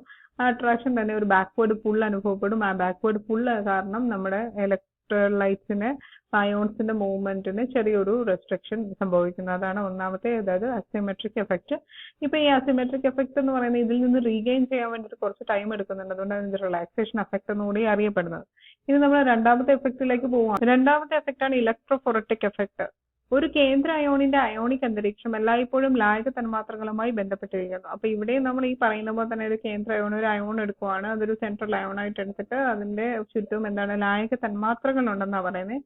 കേന്ദ്ര അയോണുമായി ബന്ധപ്പെട്ട അയോണിക് അന്തരീക്ഷം വിപരീതമായി ചാർജ് ചെയ്യുന്നു. അപ്പൊ കേന്ദ്ര അയോൺ, സെൻട്രൽ അയോൺ എന്താണോ അതുമായിട്ട് അതിന് ചുറ്റും വരുന്നത് അതിന്റെ വിപരീത ചാർജിലുള്ള അയോൺസ് ആയിരിക്കും. അപ്പൊ വൈദ്യുത മണ്ഡലം പ്രയോഗിക്കുമ്പോൾ ഒരു കാറ്റയോൺ മാധ്യമം വഴി കാത്തോഡിലേക്ക് നീങ്ങുന്നു. അതേസമയം നെഗറ്റീവ് ചാർജുള്ള ആനയോൺ അന്തരീക്ഷ ലായക തന്മാത്രകളോടൊപ്പം ആനോഡിലേക്ക് നീങ്ങുന്നു. അപ്പൊ ഇവിടെ ലായകങ്ങളും കൂടി ഉണ്ട്, ലായക തന്മാത്രകളും കൂടി ഉണ്ട്. അപ്പൊ നെഗറ്റീവ്ലി ചാർജ്ഡ് ആയിട്ടുള്ള ആനയോൺ മൂവ് ചെയ്യുമ്പോൾ ലായക തന്മാത്രകളോടൊപ്പം ആനോഡിലേക്കും, വൈദ്യുത മണ്ഡലം പ്രയോഗിക്കുമ്പോൾ കാറ്റയോൺ എങ്ങോട്ടാ കാത്തോഡിലേക്കും മൂവ് ചെയ്യുന്നു. സെയിം നമ്മൾ പറഞ്ഞിട്ടുള്ള കാര്യം തന്നെ. ഈ എതിർചലനങ്ങൾ കേന്ദ്ര അയോണിന്റെ ചലനത്തിൽ മന്ദഗതിയിലുള്ള സ്വാധീനം ചെലുത്തുന്നു. ഈ ഫലത്തെ ഇലക്ട്രോഫോററ്റിക് എഫക്റ്റ് എന്ന് വിളിക്കുന്നു. അപ്പം ഈ എതിർചലനങ്ങൾ, അതായത് positively charged move towards the cathode and negatively charged move towards the anion, ഈ എതിർചലനങ്ങൾ കേന്ദ്ര അയോണിന്റെ ചലനത്തിൽ ഒരു മന്ദഗതിയിലുള്ള സ്വാധീനം ചെലുത്തുന്നു. ആൻഡ് ഈ ഫലത്തെ നമ്മൾ ഇലക്ട്രോഫോററ്റിക് എഫക്റ്റ് എന്ന് പറയുന്നു. ഇതേപോലെ തന്നെ മൂന്നാമത് വേറൊരു എഫക്റ്റും കൂടെ ഉണ്ട്, വിസ്കോസിറ്റി. നമുക്കറിയാം വിസ്കസ് ആയിട്ടുള്ള തേൻ പോലുള്ള പദാർത്ഥങ്ങളിൽ പാർട്ടിക്കിൾസ് കുറച്ചും കൂടി അടുത്താണ്, ഫോഴ്സ് ഓഫ് അട്രാക്ഷൻ കൂടുതലാണ്. അതുകൊണ്ട് അവിടുത്തെ പാർട്ടിക്കിൾസിന്റെ മൂവ്മെന്റ്സ് ഭയങ്കര, അയോൺസിന്റെ മൂവ്മെന്റ്സ് കുറവായിരിക്കും. അപ്പൊ കുറഞ്ഞ വിസ്കസ് ലായകങ്ങളാണെങ്കിൽ ഉയർന്ന ചാലകത നൽകുന്നു, കൂടിയ വിസ്കസ് ലായകങ്ങളാണെങ്കിൽ ചാലകത കുറയുന്നു. അതായത് നമ്മൾക്ക് കുറഞ്ഞ വിസ്കോസിറ്റി കൂടുതലാണെങ്കിൽ അവിടെ കണ്ടക്ടിവിറ്റി, അയോൺസിന്റെ മൂവ്മെന്റ് ഫ്രീ ആയിരിക്കുകയല്ല, അതുകൊണ്ട് കണ്ടക്ടിവിറ്റി കുറവായിരിക്കും. പക്ഷെ കുറഞ്ഞ വിസ്കസ് ലായകങ്ങളാണെങ്കിൽ അവിടെ കണ്ടക്ടിവിറ്റി, അയോൺസിന്റെ മൂവ്മെന്റ് കൂടുതലായിരിക്കും, അപ്പൊ കണ്ടക്ടിവിറ്റി കൂടുതലായിരിക്കും. ഇനി അതുപോലെ തന്നെ നമുക്ക് അടുത്ത് പഠിക്കാനുള്ള ഏരിയ ആണ് ഡിബൈ-ഹക്കൽ ഓൺസാഗർ ഇക്വേഷൻ. നമ്മൾ ഡിബൈ-ഹക്കൽ തിയറി ആണ് പഠിച്ചത്. ഈ തിയറി നമ്മൾ പഠിച്ചപ്പോൾ പറഞ്ഞത് സ്ട്രോങ് ഇലക്ട്രോലൈറ്റിനാണ്. അതുപോലെ തന്നെ ഒരു മീഡിയം കോൺസെൻട്രേഷനിലുള്ള സ്ട്രോങ് ഇലക്ട്രോലൈറ്റിനാണ് ഡിബൈ-ഹക്കൽ ഓൺസാഗർ തിയറി എന്ന് പറഞ്ഞാൽ കുറച്ചും കൂടി ആപ്ലിക്കബിൾ ആയിട്ട് വരുന്നത്. ഇനി അവിടുത്തെ സ്ട്രോങ് ഇലക്ട്രോലൈറ്റിന്റെ കണ്ടക്ടിവിറ്റിനെ ഡിപ്പെൻഡ് ചെയ്യുന്ന ആൾക്കാരാണ് വിസ്കോസിറ്റി, പിന്നെ അതുപോലെ തന്നെ ഇലക്ട്രോഫോററ്റിക് എഫക്ട്, പിന്നെ അസിമെട്രിക് എഫക്ട്. മൂന്ന് കാര്യങ്ങൾ പഠിച്ചു. ഇനി ഇത് മൂന്നും കൂടി ഇൻക്ലൂഡ് ചെയ്തുകൊണ്ടാണ് നമ്മുടെ ഓൺസാഗർ ഇക്വേഷൻ വരുന്നത്. ഫലത്തിന്റെയും ഇലക്ട്രോഫോററ്റിക് ഫലത്തിന്റെയും വ്യാപ്തിയെ ബന്ധിപ്പിക്കുകയും സമവാക്യം രൂപീകരിക്കുകയും ചെയ്തു ഡിബൈ-ഹക്കൽ. അങ്ങനെ വരുന്ന ഇക്വേഷൻ ആണ് lambda V is equal to lambda infinity minus 82.4 divided by eta into root epsilon T plus 8.2 into 10⁵ divided by epsilon T to the power 3/2 lambda infinity into root C എന്ന് പറയുന്ന ഈ ഒരു സമവാക്യത്തിൽ എത്തിച്ചേർന്നു. ഇവിടെ എപ്സിലൻ എന്ന് പറയുന്നത് മീഡിയത്തിന്റെ ഡൈഇലക്ട്രിക് സ്ഥിരാങ്കം, ഡൈഇലക്ട്രിക് കോൺസ്റ്റന്റും ടി എന്ന് പറയുന്നത് മീഡിയത്തിന്റെ താപനിലയുമാണ്. അങ്ങനെ നമുക്ക് ഇതിനെ ചുരുക്കി എങ്ങനെ എഴുതാം? Lambda infinity is equal to lambda V is equal to lambda infinity minus ഈ ഒരു സംഗതിനെ നമ്മൾ എ എന്ന് വിളിച്ചു, ക്യാപിറ്റൽ എ. ഈ ഒരു സംഗതിനെ നമ്മൾ 8.2 into 10⁻⁻5 divide by epsilon T to the power 3/2 എന്ന് പറയുന്നതിനെ ബി എന്ന് വിളിച്ചു. ഇനി ലാംഡ ഇൻഫിനിറ്റി നമ്മൾ അതേപോലെ തന്നെ എഴുതി, lambda infinity into root C, അതായത് lambda infinity minus A plus B into lambda infinity into root C എന്ന് മാറ്റി എഴുതി. ഇനി നമ്മൾ നമ്മുടെ ഇക്വേഷൻ, നമ്മുടെ NCERT ടെക്സ്റ്റ് ബുക്കിൽ lambda V is equal to lambda infinity minus A root C എന്നാണ്. ഇവിടെ എനെ തുല്യ മൊത്തത്തിൽ നമ്മൾ A plus B lambda infinity എന്നാണ് കാണിച്ചിരിക്കുന്നത് കേട്ടോ. ഇനി ഇവിടുത്തെ എ എന്ന് പറയുന്നത് എന്തിനെയാണ് സൂചിപ്പിക്കുന്നത്? റിലാക്സേഷൻ എഫക്റ്റിനെയും, എ എന്ന് പറയുന്നത് ഇലക്ട്രോഫോററ്റിക് എഫക്റ്റിനെയും, ബി എന്നത് റിലാക്സേഷൻ എഫക്റ്റിന്റെ അളവുമാണ്, സി എന്നത് ഗ്രാം ഇക്വലന്റ് പെർ ലിറ്ററിലുള്ള സാന്ദ്രതയാണ് തന്നിരിക്കുന്നത്. കുറഞ്ഞതും മിതമായതുമായ ഗാഢതയ്ക്ക് മാത്രമേ സമവാക്യം അനുസരിക്കുകയുള്ളൂ എന്നത് ഈ സിദ്ധാന്തത്തിന്റെ ഒരു പരിമിതിയാണ്. ഇപ്പൊ ഈ സിദ്ധാന്തത്തിന്റെ ലിമിറ്റേഷൻ ആണ് കുറഞ്ഞതും മിതമായതും. ഒരു മീഡിയം കോൺസെൻട്രേഷനിലുള്ള സ്ട്രോങ് ഇലക്ട്രോലൈറ്റിനെ മാത്രമേ ഇത് ഈ സമവാക്യം, അതായത് lambda M is equal to lambda infinity minus A root C അല്ലെങ്കിൽ lambda infinity minus A plus B into lambda infinity into root C എന്ന് പറയുന്ന ഈ ഒരു ഇക്വേഷൻ നമുക്ക് ഉപയോഗിക്കാൻ പറ്റുള്ളൂ. ഓക്കെ, ഗാൽവാനിക് സെൽ എന്താണെന്ന് നോക്കാം. ഇപ്പൊ ഗാൽവാനിക് സെൽ എന്ന് പറയുന്നത് it's A type of cell. ഇവിടെ നമ്മൾ ഒരു സെല്ലാണ്. ഗാൽവാനിക് സെൽ എന്ന് പറയുമ്പോൾ ഒരു ടൈപ്പ് ബാറ്ററി ആണ്. അപ്പൊ ഇവിടെ സെൽ എന്ന് പറയുമ്പോൾ ബാറ്ററി ആണ് കേട്ടോ. അപ്പൊ ഇവിടെ എന്താന്ന് വെച്ച് കഴിഞ്ഞാൽ കെമിക്കൽ എനർജീനെ ഇലക്ട്രിക്കൽ എനർജി ആയിട്ട് കൺവേർട്ട് ചെയ്യുക. ഇവിടെ നടക്കുന്ന കെമിക്കൽ എനർജി എന്താണെന്ന് വെച്ചാൽ റിഡോക്സ് റിയാക്ഷൻ. റിഡോക്സ് ആണ് ഇവിടുത്തെ, അതായത് റിഡക്ഷനും ഓക്സിഡേഷനും സൈമൾട്ടേനിയസ്ലി നടക്കുന്ന ഒരു കെമിക്കൽ എനർജിയാണ്. നമ്മളത് ഇലക്ട്രിക്കൽ എനർജി ആയിട്ട് കൺവേർട്ട് ചെയ്യുകയാണ്. ആ ടൈപ്പ് സെൽസിനെയാണ് ഗാൽവാനിക് സെൽ എന്ന് പറയുന്നത്. നോക്കിയേ, ഗാൽവാനിക് സെല്ലുകൾ സ്വാഭാവിക റിഡോക്സ് പ്രവർത്തനങ്ങളിലെ രാസോർജത്തെ വൈദ്യുതോർജമാക്കി മാറ്റുന്ന സംവിധാനങ്ങളാണ്. അപ്പൊ ഈ ഗാൽവാനിക് സെൽ എന്താണെന്ന് നോക്കിക്കഴിഞ്ഞ് കഴിഞ്ഞാൽ ഗാൽവാനിക് കെമിക്കൽ എനർജിനെ ഇലക്ട്രിക്കൽ എനർജി ആയിട്ട് കൺവേർട്ട് ചെയ്യുന്ന ടൈപ്പ് ഓഫ് സെൽസിനെയാണ് ഗാൽവാനിക് സെൽ എന്ന് പറയുന്നത്. ഇവയിൽ സ്വാഭാവിക റിഡോക്സ് പ്രവർത്തനത്തിന്റെ ഗിബ്സ് ഊർജം വൈദ്യുത പ്രവൃത്തിയായി മാറ്റാൻ കഴിയും. ഇത് ഉപയോഗിച്ച് മോട്ടോറുകൾ, വൈദ്യുത ഉപകരണങ്ങളായ ഹീറ്റർ, ഫാൻ, ഗീസർ തുടങ്ങിയവ പ്രവർത്തിപ്പിക്കാൻ സാധിക്കുന്നു. അപ്പൊ ഇവിടെയുള്ള ഗിബ്സ് ഊർജത്തിനെ നമുക്ക് വൈദ്യുത പ്രവൃത്തിയായിട്ട് മാറ്റാൻ കഴിയും. അതുകൊണ്ട് തന്നെ നമുക്ക് ഇത് ഇലക്ട്രിക്കൽ എനർജി ഫോം ചെയ്യും എന്നുള്ള രീതിയിലാണ് കെമിക്കൽ എനർജിനെ ഇലക്ട്രിക്കൽ എനർജി ആയിട്ട് കൺവേർട്ട് ചെയ്യുന്നു എന്ന് പറയാം. ഇനി ഡാനിയൽ സെൽ അല്ലെങ്കിൽ ഗാൽവാനിക് സെല്ലിന് ഉദാഹരണം, ഗാൽവാനിക് സെല്ലിന് ഒരു ഉദാഹരണമാണ് നാം പറയുന്ന ഡാനിയൽ സെൽ. ഡാനിയൽ സെൽ എന്താണെന്ന് കാണിച്ചു തരാം. ഇതിൽ നടക്കുന്ന പ്രവർത്തനമാണ് zinc copper, zinc 2++ copper, zinc plus Cu2+ gives zinc 2++ Cus എന്ന് പറയുന്ന ഇതൊരു റിയാക്ഷൻ ആണ്. ഈ ഒരു റിയാക്ഷൻ ആണ് നമ്മുടെ ഡാനിയൽ സെല്ലിന്റെ റിയാക്ഷൻ. Daniel cell. അപ്പൊ ഇവിടെ നമുക്കറിയാം ഓക്സിഡേഷനും റിഡക്ഷനും നടക്കുന്നുണ്ട്. ഇവിടെ നോക്കിക്കേ, സിങ്ക് എന്തായിട്ട് നടക്കുവാണ്? സിങ്ക് ഓക്സിഡേഷന് വിധേയമായി. Zinc is converting to zinc 2+, അതായത് സിങ്ക് 0 ഓക്സിഡേഷൻ സ്റ്റേറ്റിലുള്ളത് 2+ ഓക്സിഡേഷൻ സ്റ്റേറ്റ്. 2 ഇലക്ട്രോണിനെ വിട്ടു കൊടുത്തു. Which means it is undergoing oxidation. ഇത് ഓക്സീകരണത്തിന് വിധേയമായി. ഇപ്പൊ Cu2+ എന്താ? Cu ആയിട്ട് മാറി, അതായത് ഇത് റിഡക്ഷന് വിധേയമായി, അല്ലെങ്കിൽ 2 ഇലക്ട്രോണിനെ അക്സെപ്റ്റ് ചെയ്യുകയാണ് ചെയ്തത്, റിഡക്ഷൻ. അപ്പൊ both oxidation and reduction takes place എന്ന് പറഞ്ഞു കഴിഞ്ഞാൽ it can be called as redox reaction. അങ്ങനെ നടക്കുന്ന സ്വാഭാവിക റിഡോക്സ് പ്രവർത്തനങ്ങളിലെ രാസോർജത്തെ വൈദ്യുതോർജമാക്കി മാറ്റുന്ന സംവിധാനത്തിനെയാണ് നമ്മൾ ഗാൽവാനിക് സെൽ എന്ന് പറയുന്നത്. ഗാൽവാനിക് സെല്ലിന് ഒരു എക്സാമ്പിൾ ആണ് ഈ പറയുന്ന ഡാനിയൽ സെൽ എന്ന് പറയുന്നത്. ക്ലിയർ ആണോ? ഓക്കെ. വോൾട്ടായിക് സെൽ അല്ലെങ്കിൽ ഗാൽവാനിക് സെല്ലിന്റെ സ്ട്രക്ചർ എങ്ങനെയാ നോക്കാം. ഇവിടെ നമുക്ക് നോക്കിക്കേ, രണ്ട് സെല്ലുകൾ, 2 ബീക്കർ ഉണ്ട്, അല്ലെ 2 സെല്ലുകളുണ്ട്, ഹാഫ് സെല്ലുണ്ട്. അതായത് ഇതിനെ ഞാൻ എക്സാക്ട് ഹാഫായിട്ട് ഡിവൈഡ് ചെയ്ത് കഴിഞ്ഞാൽ എനിക്ക് അപ്പറയുള്ള ആൾക്കാരെ തന്നെയാണ് ഇപ്പറയും കിട്ടുന്നത്. അതായത് നമ്മുടെ റിയേജന്റ് ഇലക്ട്രോലൈറ്റിനെയും ഇലക്ട്രോഡിനെയും അല്ല പറയുന്നത്, പക്ഷെ അപ്പുറത്തുള്ള അതേ ഒരു ഫിഗർ തന്നെയാണ് ഈ ഒരു ഭാഗത്തുള്ളത്. അതുകൊണ്ട് നമുക്ക് ഇതിനെ ഹാഫ് സെൽ എന്ന് പറയാം. അതായത് പകുതി, ഹാഫ് സെൽ എന്ന് പറയാം. പിന്നെ ഹാഫ് സെല്ലിന്റെ ഒരു ഭാഗത്ത്, അതായത് തുടക്കത്തിൽ ആനോഡും ഒടുക്കത്തിൽ കാത്തോഡും ആയിരിക്കും ഉണ്ടാവുക. കാത്തോഡിന്റെ ചാർജ് പോസിറ്റീവ് ചാർജും ആനോഡിന്റെ ചാർജ് നെഗറ്റീവ് ചാർജും ആയിരിക്കും. അപ്പൊ ഇവിടെ ആനോഡിൽ നടക്കുന്നത് ഓക്സിഡേഷൻ ആണ്. ആനോഡിൽ നടക്കുന്ന ഓക്സിഡേഷൻ ആണ്, തിരിഞ്ഞു പോവാതിരിക്കാൻ വേണ്ടിയിട്ട് ആൻ ഓക്സ് എന്നാണ് പറയുന്നത്. ആനോഡിൽ നടക്കുന്ന ഓക്സിഡേഷൻ. അപ്പൊ ആനോഡിൽ ഓക്സിഡേഷൻ നടക്കുന്നത് എന്ന് വെച്ചാൽ ഇവിടെ മോർ റിയാക്റ്റീവ് ആയിട്ടുള്ള ആര്? ഇവിടെ സിങ്ക് ആണ് more reactive. Zinc more reactive ആണ്. സിങ്ക് ആണ് എപ്പോഴും ഓക്സിഡേഷന് വിധേയമാണ്. മോർ റിയാക്റ്റീവ് ആയിട്ടുള്ളത് ആരാണോ അവരാണ് ഓക്സിഡേഷന് വിധേയമാവുന്നത്. അതുപോലെ തന്നെ നമുക്കറിയാം ഇതിനകത്ത് 2 ഇലക്ട്രോഡ്സ് വേണം, അല്ലെ? ഒരു ഇലക്ട്രോഡ് ഓക്സിഡേഷൻ ആണെങ്കിൽ മറ്റേ ഇലക്ട്രോഡ് ആയിരിക്കും റിഡക്ഷന് വിധേയമാവുന്നത്. റിഡക്ഷന് വിധേയമാവുന്നത് നമുക്ക് കാത്തോഡിലാണെന്ന് പഠിക്കാൻ വേണ്ടിയിട്ട് റെഡ് ക്യാറ്റ് എന്ന് പഠിക്കാം. ചുമന്ന പൂച്ച, റെഡ് ക്യാറ്റ് എന്ന് പഠിക്കാം. കോഡ് റെഡ് ക്യാറ്റും ഇവിടെ എന്താണ്? ആനോക്സ്, ഒരു കാള. ആനോക്സ് എന്നും റെഡ് ക്യാറ്റ് എന്നും പഠിക്കാം.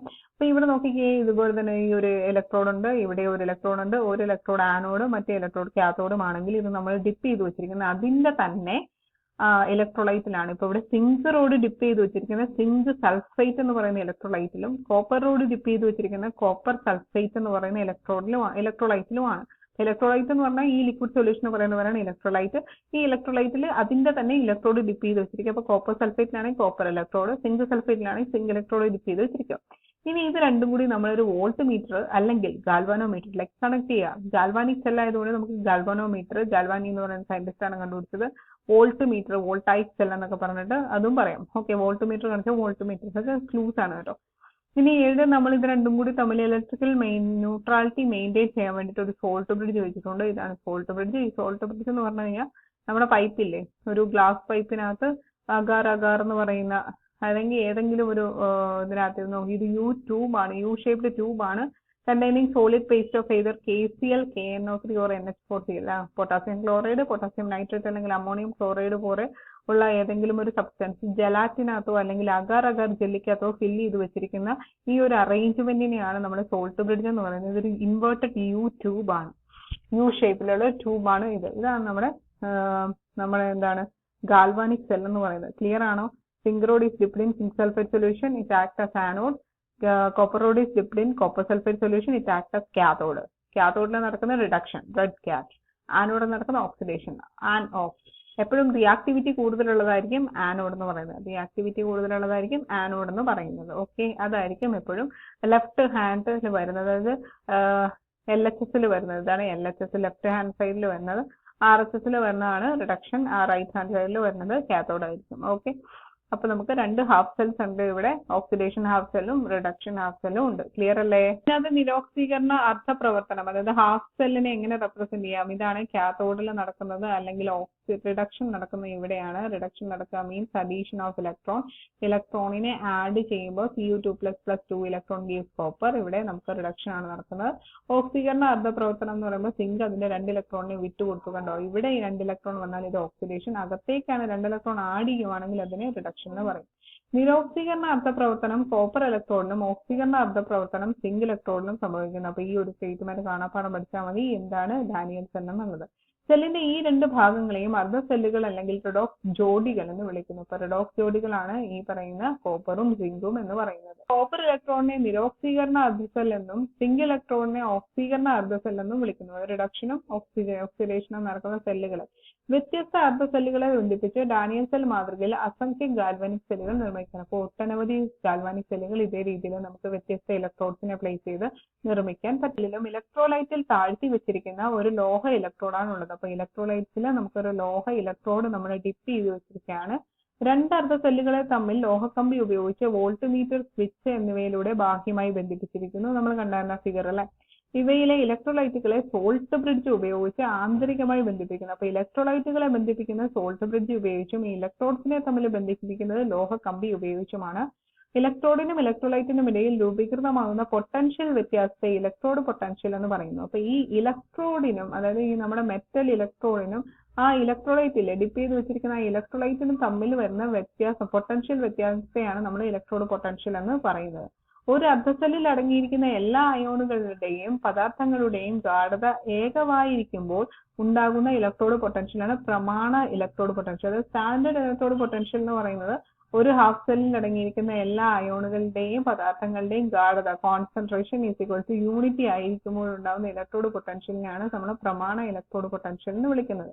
ക്ലിയർ ആണോ? IUPAC സമ്പ്രദായ പ്രകാരം പ്രമാണ നിരോക്സീകരണ പൊട്ടൻഷ്യലിനെ പ്രമാണ ഇലക്ട്രോഡ് പൊട്ടൻഷ്യലായി കണക്കാക്കപ്പെടുന്നു. അതുപോലെ തന്നെ പ്രമാണ നിരോക്സീകരണം സ്റ്റാൻഡേർഡ് റിഡക്ഷൻ പൊട്ടൻഷ്യലിനെ സ്റ്റാൻഡേർഡ് ഇലക്ട്രോഡ് പൊട്ടൻഷ്യൽ, അപ്പൊ റിഡക്ഷൻ പൊട്ടൻഷ്യലിനെയാണ് ശരിക്കും ഇലക്ട്രോഡ് പൊട്ടൻഷ്യൽ എന്ന് വിളിക്കുന്നത്.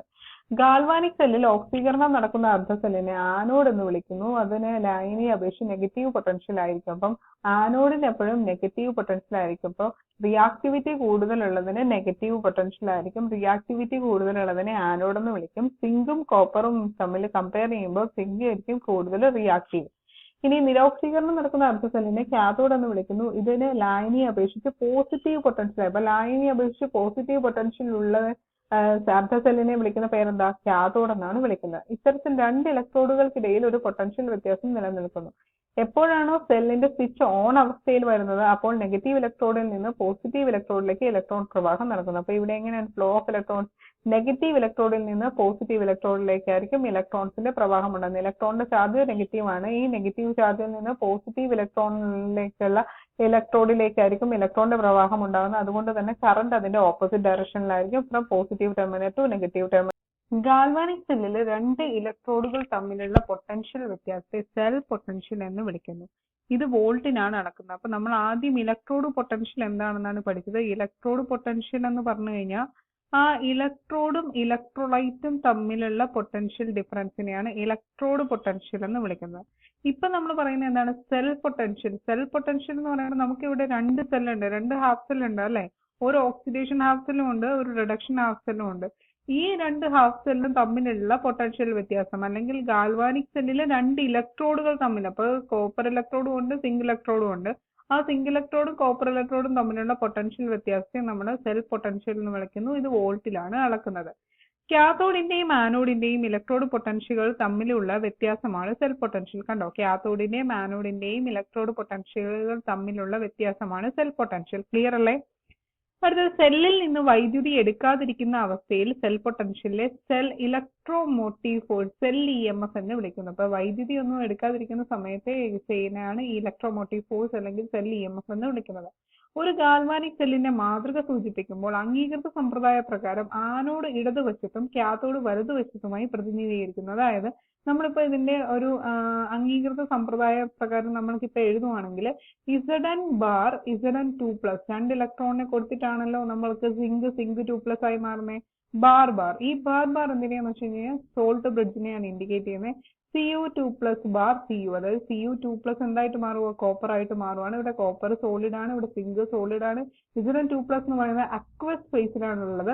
അതുപോലെ തന്നെ Cu2+ എന്ന് പറയുന്നത് അക്വസ് ഫേസിലാണ്. അപ്പൊ നമുക്ക് ഒരു ഗാൽവാനിക് സെല്ലിന്റെ മാതൃകയെ നമുക്ക് ഇങ്ങനെ സൂചിപ്പിക്കാം. അംഗീകൃത സമ്പ്രദായ പ്രകാരം ആനോഡ് ഇടതുവശത്തും കാത്തോഡ് വലതുവശത്തുമായി പ്രതിനിധീകരിക്കുന്നു. ക്ലിയർ അല്ലേ?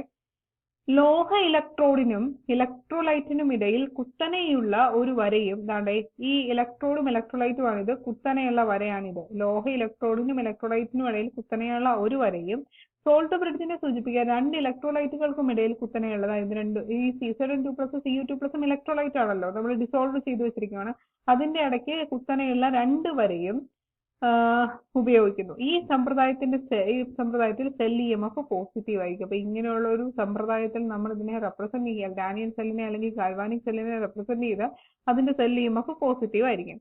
അതിന്റെ മൂല്യം കണ്ടുപിടിക്കാൻ സെല്ലിന്റെ വലത് അർദ്ധ സെൽ പൊട്ടൻഷ്യലിൽ നിന്നും ഇടത് അർദ്ധ സെൽ പൊട്ടൻഷ്യൽ കുറച്ചാൽ മതി. അപ്പൊ നമ്മുടെ വലതു ഭാഗത്തുള്ള Cu2+ ബാർ Cuവിൽ നിന്ന് Zn ബാർ Zn2+ എന്ന് പറയുന്നത് കുറച്ചാൽ മതി. ഇത് റിഡക്ഷൻ ഹാഫ് സെല്ലിൽ നിന്ന്, അതായത് ഈ കാത്തോഡിൽ നിന്ന് ഈ ആനോഡ് കുറച്ചാൽ മതി. ഈ കാത്തോഡ് മൈനസ് ഈ ആനോഡ് കുറച്ച് കഴിയുമ്പോൾ, ഈ ആനോഡ് ചെയ്ത് കഴിയുമ്പോൾ നമുക്ക് എന്ത് കിട്ടും? EMF of the cell EMF കിട്ടും, അതായത് ഈ സെല്ല് കിട്ടും. ഓക്കെ, ഈ ഇക്വേഷൻ ആണ് നമുക്ക് ന്യൂമറിക്കൽസിൽ ചോദിക്കുന്നത്.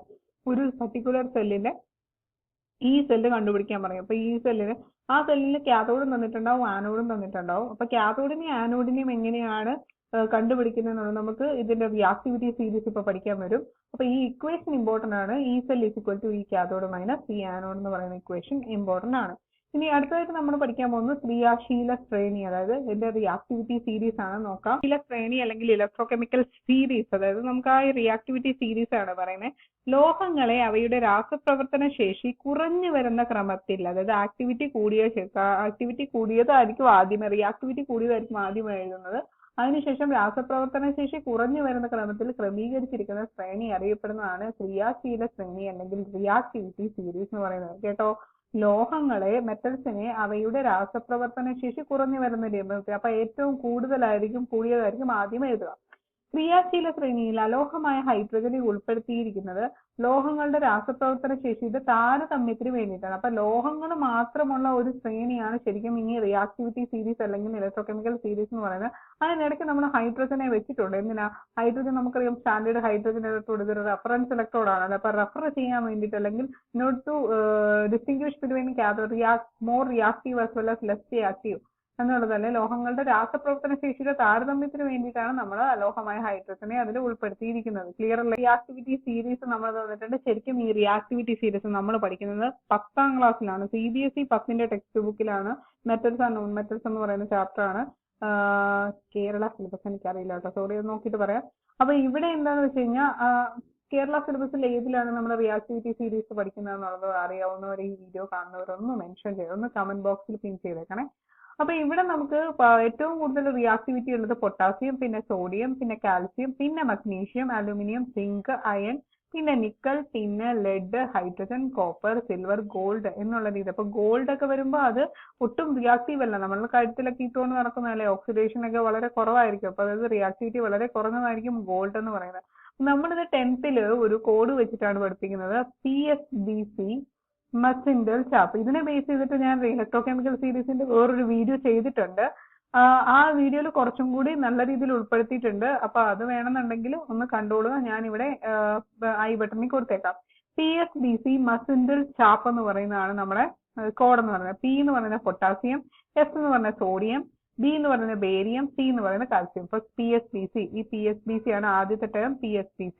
പിന്നെ 2-3 വട്ടം റിപ്പീറ്റ് ചെയ്യണം. മസിൻകൽ എന്താണെന്ന്. M എന്ന് പറയുന്നത് മഗ്നീഷ്യം ആണ്, A എന്ന് പറയുന്നത് അലുമിനിയം ആണ്, Z എന്ന് പറയുന്നത് സിങ്ക് ആണ്, I എന്നുള്ളത് അയൺ ആണ്, N എന്ന് പറയുന്നത് നിക്കൽ ആണ്, T എന്ന് പറയുന്നത് ടിൻ ആണ്, L എന്ന് പറയുന്നത് ലെഡ് ആണ്. അപ്പൊ മസിൻകൽ കംപ്ലീറ്റ് ആയിട്ട് ഇതിനകത്തുണ്ട്. PSBCയിലെ B മാത്രമേ ഉള്ളൂ ഇതിനകത്ത് ഇല്ലാത്തത്. അപ്പൊ PSC എന്നങ്ങ് പഠിച്ചാലും മതി. PSC മസിൻകൽ. ഇനി അടുത്തത് കാർബൺ ഉണ്ട് കേട്ടോ ഇതിനിടയ്ക്ക്. ഇതിനിടയ്ക്ക് കോപ്പർ ഉണ്ട്. നമ്മൾക്ക് കോപ്പർ ഉണ്ട്.